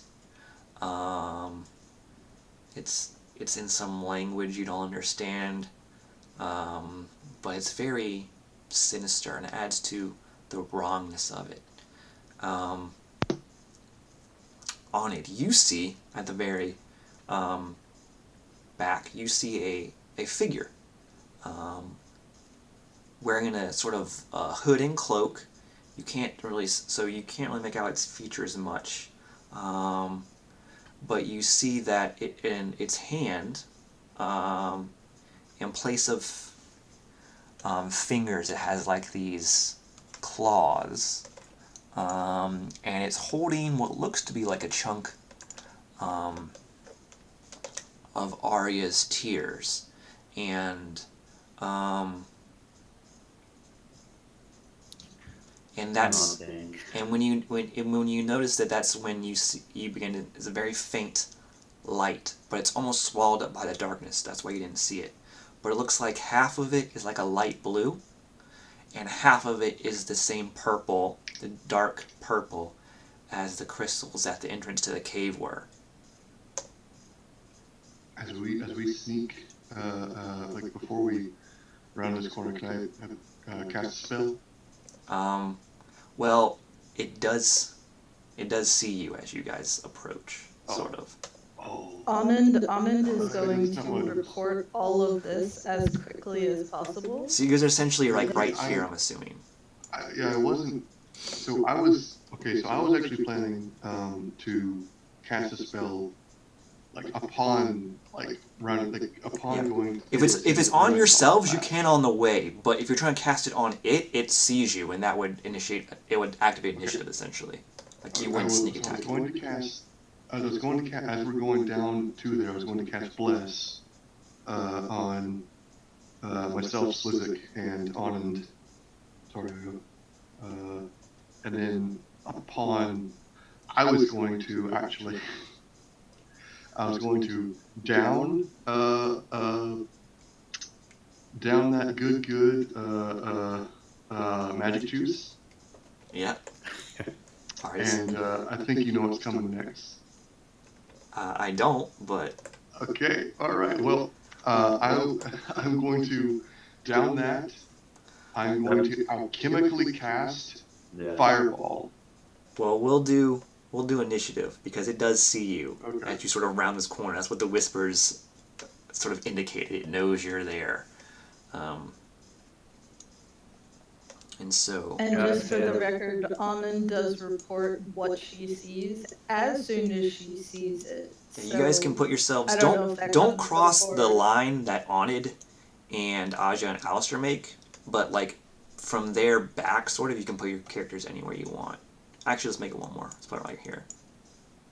I'm gonna go ahead and. I'm assuming Slizik wants to be in the front line. Yeah. Okay, so myself, Anand, and Slizik are blessed. Okay. Yeah, I'll have you actually. So you see this faint light, this sort of war between light blue and red, and I'll actually allow you because I'll allow you to get the fireball off. So just roll damages. Okay. So this is the Artist Tears beefed up fireball. Okay. So essentially, it is 9d6. Then 96, and as well, I'm using alchemical casting. I am going to. Okay, can I do both effects of the alchemical casting in the same spell? Because it doesn't say that they're exclusive. I think you can, yeah. Okay. I will, inspired by my friend Slizik here. Here's how it's going to look. I'm going to heat and pull this this molten ball from the cave itself, and just the roiling static around it starts to just trigger off, and it becomes this heated ball of lightning, and I just make it just slam into this creature. So I'll change it from a dexterity to a strength saving. It sees you doing this, and it also raises a hand and gurgles out something in alien language. And this lightning ball would have struck it, but two portals that sort of open up to starlight appear in front of him, and these tentacles grip the edge of these portals and sort of pull their way out of it. Wow. And so it hits them instead. Oh, man. But after which, it still damages them, but then we'll roll initiative after that. I'm going to take a lot of damage this fight, I think. But yeah, so let me get their stat sheets and roll damages, and I'll do their saves and whatnot. And then, it's pretty late. Slick says to leave soon. We are getting into a quote-unquote boss battle, so to speak. And so if you guys want to continue, yes, but... Yeah, it's up to you guys. You'll be down a man in about 20 minutes now. Shit! Is it... Is it gonna take longer than that to get through this? I honestly don't know. It Probably will. Cause we're gonna need Slizik. I'm the only beefy boy right now. I got a 21 on. I didn't select my token, but I'm gonna roll again. But I did get a 21 in the first one. The rest of us are squishy as fuck.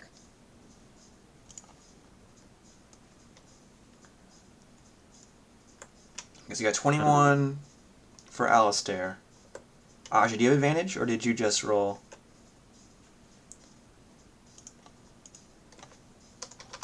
It's like Aja got an 8, Alistair got a 21.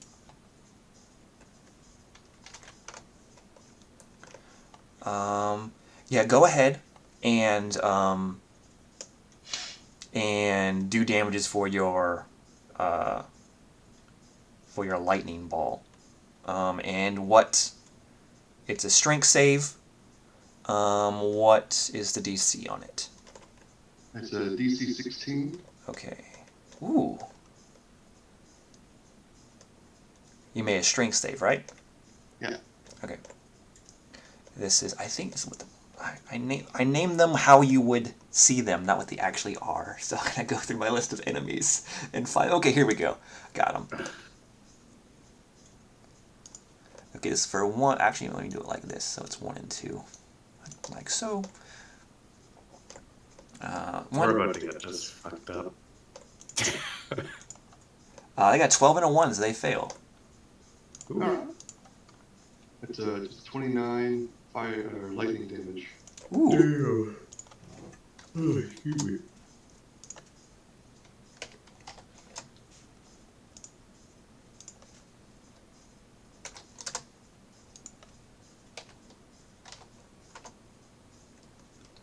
And these things have like this glazed over sort of eye, and there's this whole mass of tentacles, and you sear the ends of some of their tentacles. It smells like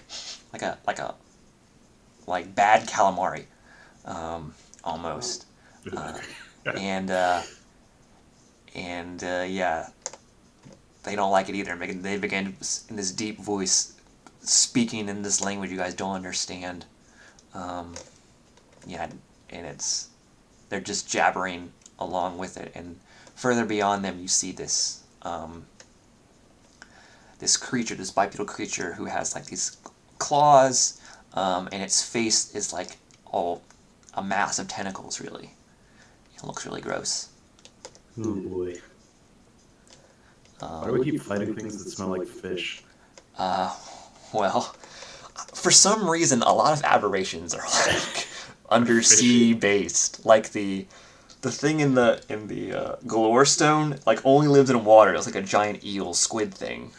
If you want a real answer, it's because H.P. Lovecraft was just a real little bitch and was afraid of water very badly and wrote about it a lot. So it's like, what's your dex? It's pretty good. I think it's 16. Let me check. Ooh, then you go Yeah, before this boy. 16. You also have a +2 on so I actually have a 22 and you have a 7. Hell yeah. Or sorry, drugs. Yeah. There's no downside. I don't think it'll matter, but I'll push you a 23 because I don't think this boy was going to get a 23 on his initiative.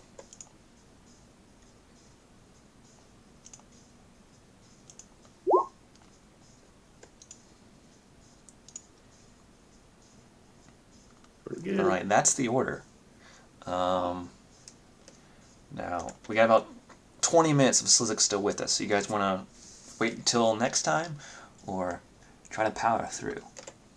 I mean, we can start, mid-combat if we need to again. I'll leave it up to you guys. Whatever you want to do. Yeah, I can fight for Power through. All right. Power through, and when Jesse leaves, we can pause. Yeah, I will be reaching out to Salsa too to see what's going on with them. I know their sort of personal situation's kind of fucked up. But yeah, I'll see what they're at and if they are still interested in playing or able to play. And then we'll take it from there. I might have to look for someone else to fill in that 5th slot. Yeah.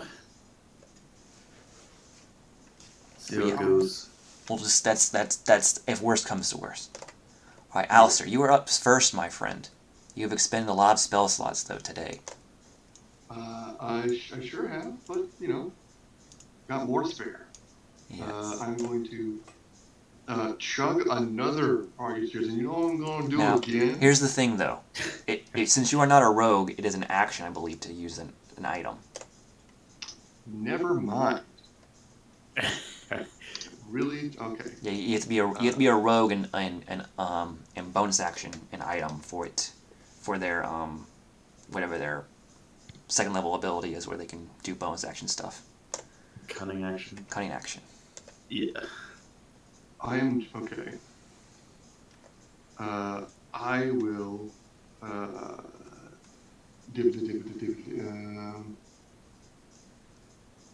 Okay, that's good. That's good. I'll do that. I'll move just a little bit up behind Aja. Just like Yes, hide behind the person. You're like wider than her, but shorter than her, so you're like poking out from the sides. It's like trying to hide behind a very skinny tree. Wait, I'm shorter than her? I think we're all like 7 feet You're tall. all very tall. So because the tallest at 7. No wait, Aja's small as no. I'm thinking of Onid. Sorry. Yeah, Aja's not. Is tall. Yeah, Onid's I think 6'9". Aja is 6 feet. I want to say. I never declared it, but 6 feet I worked. think Alistair's taller than that. Yeah, Yeah. I'm like 6'1". Yeah, I know Slick is the tallest at Like, 7. unironically. So yeah, but I mean, you're still wider than her, no matter what.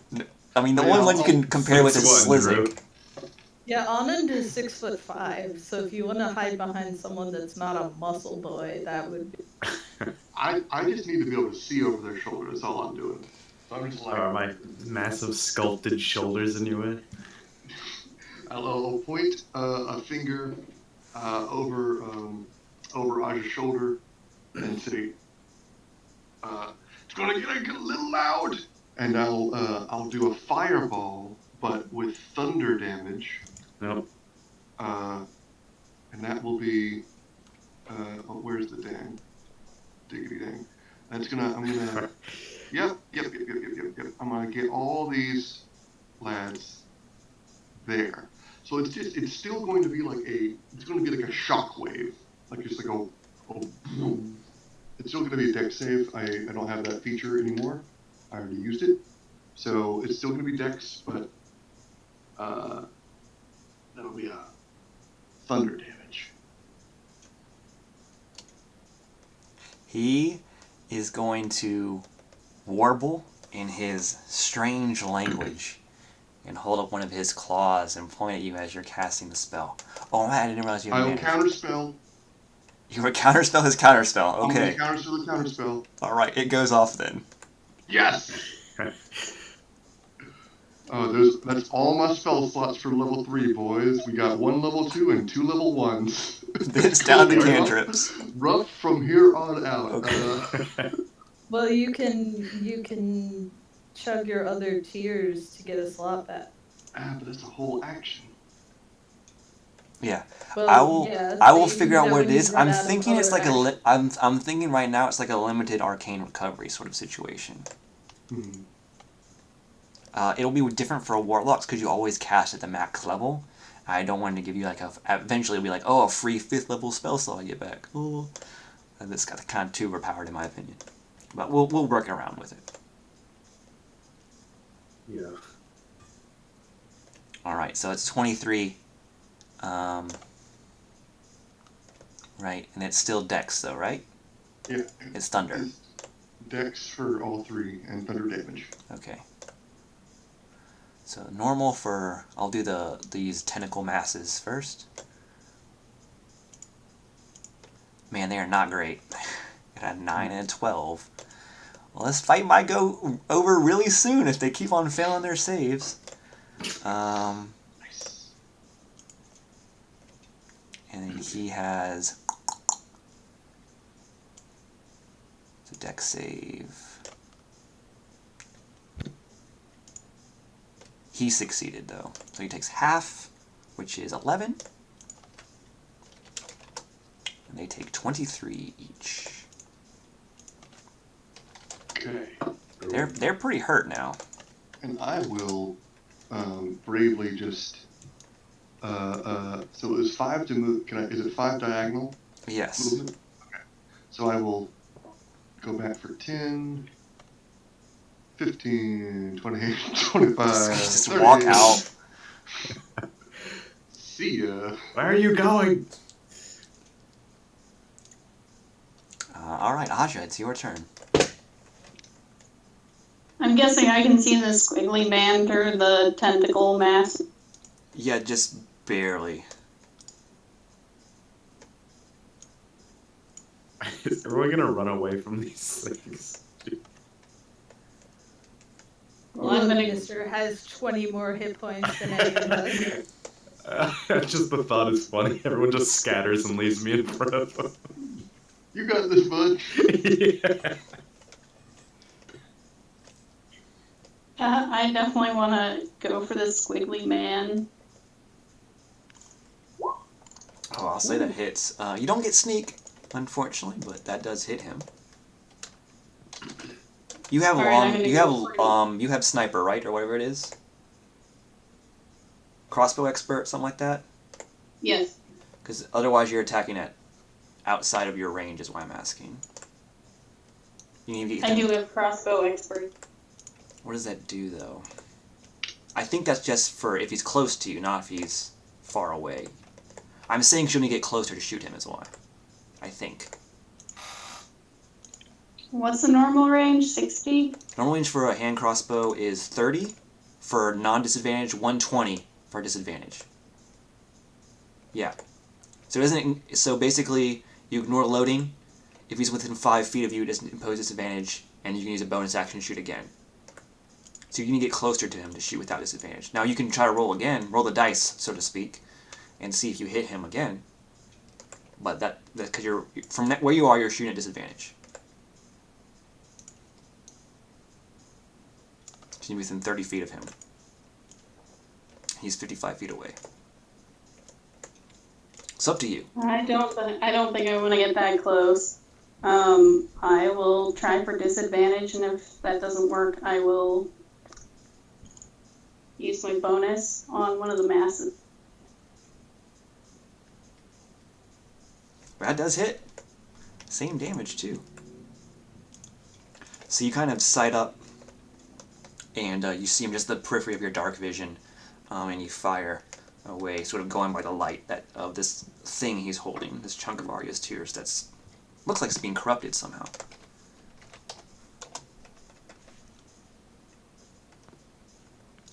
Now it's Now it's his turn. I didn't do bonus. Oh, I'm sorry. Yes, bonus action and movement. I'll go for squiggly mass too, and then I'll move.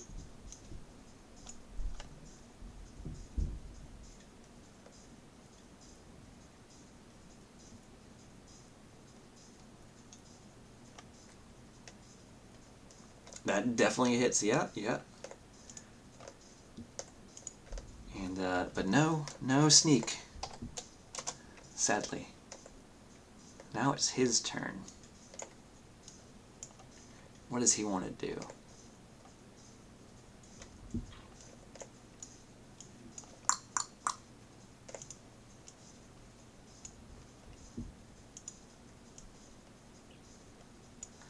Okay, Slizik, Onid, and Aja. I need to make an intelligence saving throw. Hey. Fuck. That's why I run away. Hey, you have your blessed. Yeah, bless, yeah. That's right. Let's see how bad I fuck.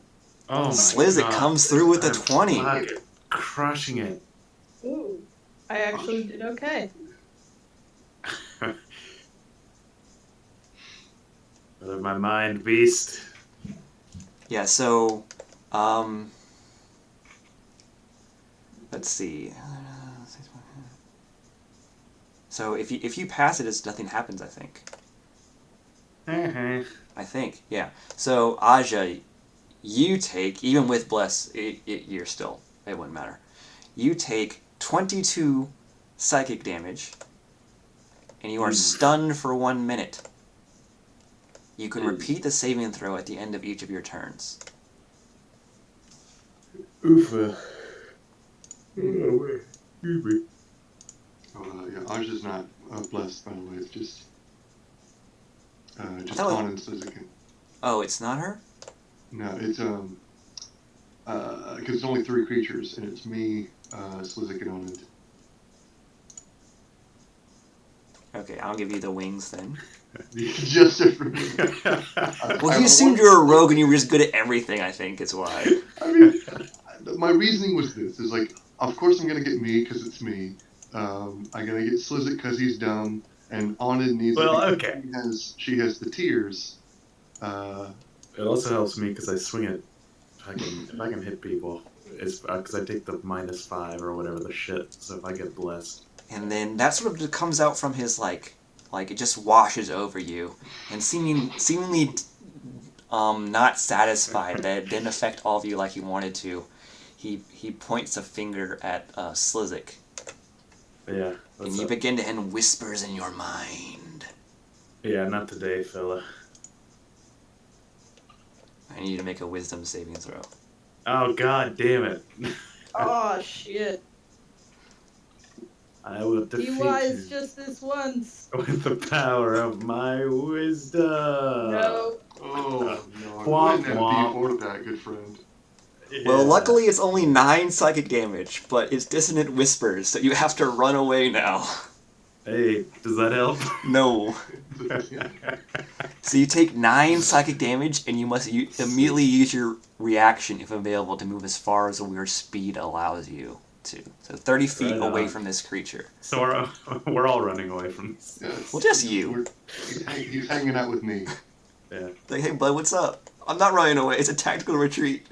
Yeah. Tactical withdrawal, sorry. Good idea. Breaking line of sight. Yeah. So I have to run away, pretty much?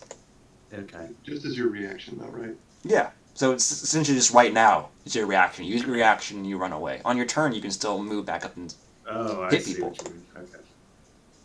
Red. I mean, you can just run next Just to me. run right back up. Yeah. And then easy peasy, lemon squeezy. Yep. That's its turn. Alright, how far away am I from Squiggly Man? You are 60 feet? 60 feet away. Oh, fuck yeah! That's exactly how far away I need to be. Anand casts Shatter, Ho ho. focused on that chunk of shiny, icky rock. Oh. Oh. Oh. How would this parse? Let me see. Yeah, this is Explosive. So I need to see how much. I need to see how much health. Creatures that are made of crystal take disadvantage. Well, but I don't it know. can't save. It's a rock. Yeah. So So let's see. I want to see how much. it takes 15 thunder damage, Boof. How I and parse and so does what's his face if he doesn't make the save. How I a parse. loud day for this guy. Yeah. Yeah, he's not having a good ear day, and he looks like he's got some big pointy ears. Mop. Bad eared. Mop. I think that's the hood of his like cowl. Let me see if I can show you a big picture. Oh, never Yeah. mind. I zoomed in. He doesn't have any ears. Yeah, he doesn't. He's a squid man. I'm trying to parse how this would work because Squids not have ears. I want to reward your innovative thinking. So here we go. So I'll have him make the save. It's a con save, right? It is a con save, yes. DC 16. He's succeeded. Alright, so he takes half damage. Yeah. And I don't know what the rest is. So when you targeted the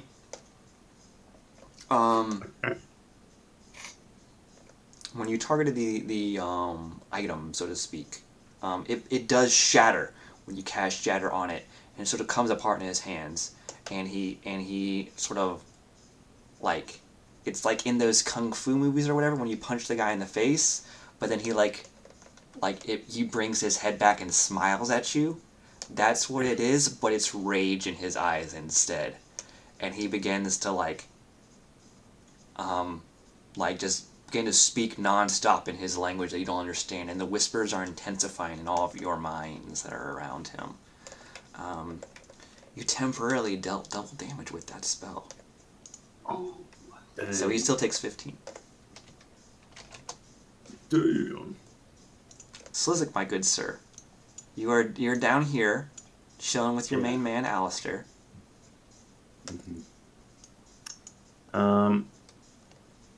Yeah, okay. I'll just rage real quick. Yell. And I'll run at him. Run it at who? There are lots of hymns. All of them. They're all in the I same don't know what direction. genders they are exactly. It's I think more appropriate, I think. I really hope it's not him. I know how these things go. I've seen some documentaries. Oh, I don't know. They just take out the brain and eat it, right? Fisherman's friend. They just eat the brain. Is one of these looking rougher? One of these? Yeah, so they're both abominations? looking pretty rough. The one on the bottom to here looks slightly more rough. Okay. I'll swing at him a lot. And I'll do reckless and all that fun stuff. Great weapon. All right. Ba-doop, boop, boo. Ba-doop, boop, boo. And if I do hit him, I might use my smite thing. Well, it's a bonus action to cast it, so you can't rage and do it. Yeah. Oh. Shit. I thought it was just if I hit someone. Those both hit. I think it's -5 though. Oh, and then wait. plus 2d4s. So none of those hit then. Fuck. If you're great weapon mastering on both of them. Well, the first one. That's only the first one because you have an advantage. No, wait. You rolled advantage for both. Both of them miss Shit. with -5 to both. With the +4, does that? Oh no, that'd be no. Bless is it attack throws as well? Yeah, it is. Yep. Okay, the second one hits then. Hell yes. So Are you sure you're that at Thunder 13. Smite isn't when I hit them? That's what it says. Thunder's Smite Or is... Thunderous Blows, rather, whatever you have it called. I think it just says you cast Thunderous Smite, right? Let me look. If it's not, I need to change it so it says that instead. I'll post the thing here. Maybe I just copied and pasted it from the item thing. Yep, that's how I wrote it. Yeah, so you can do it. Yep. Bonk. I got it here. Bonk. All right. Oops, messed that up. I think they have to make So with a thunderous crack that sort of seems to sort of almost reverberate through this this cavern and briefly drowns out the whispers. You knock this thing back 5 feet, and it dies. Gotcha. And since I kind of leveled up my aura ability, whereas used to be like electricity and shit just kind of playing around the ground around me, I do picture kind of like a circle kind of starting to form, like a swirling, just kind of Oh, like an barrier aura where the air is charged. You would say. yeah. And from that, because I can also just cast this at the end of my turn, I'm gonna tase the other one here. Is it a save for that? I think so. Let me find it. I think it's a dex save because it's lightning. There's so much stuff. Yeah, dex save. 8 plus Man, he has 6. They are not going to go on their saves. Yeah, that's not gonna do it, buddy. Here's the thing. Saturday, I was rolling like hot. Like, none of you were there, but all my rolls were not below 15, and I was DMing. And I was just murdering the party left and right. And then Now I can't roll above a fucking 10. Everybody.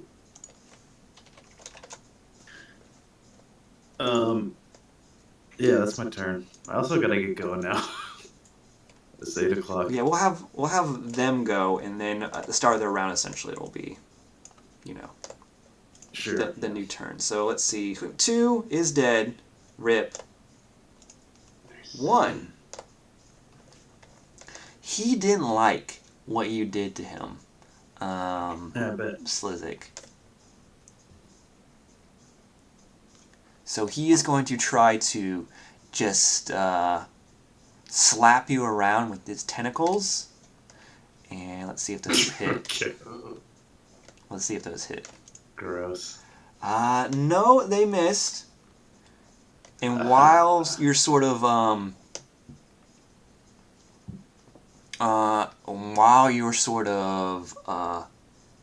slowed or being grabbed with the tentacles, one of the eye stalks looks at you.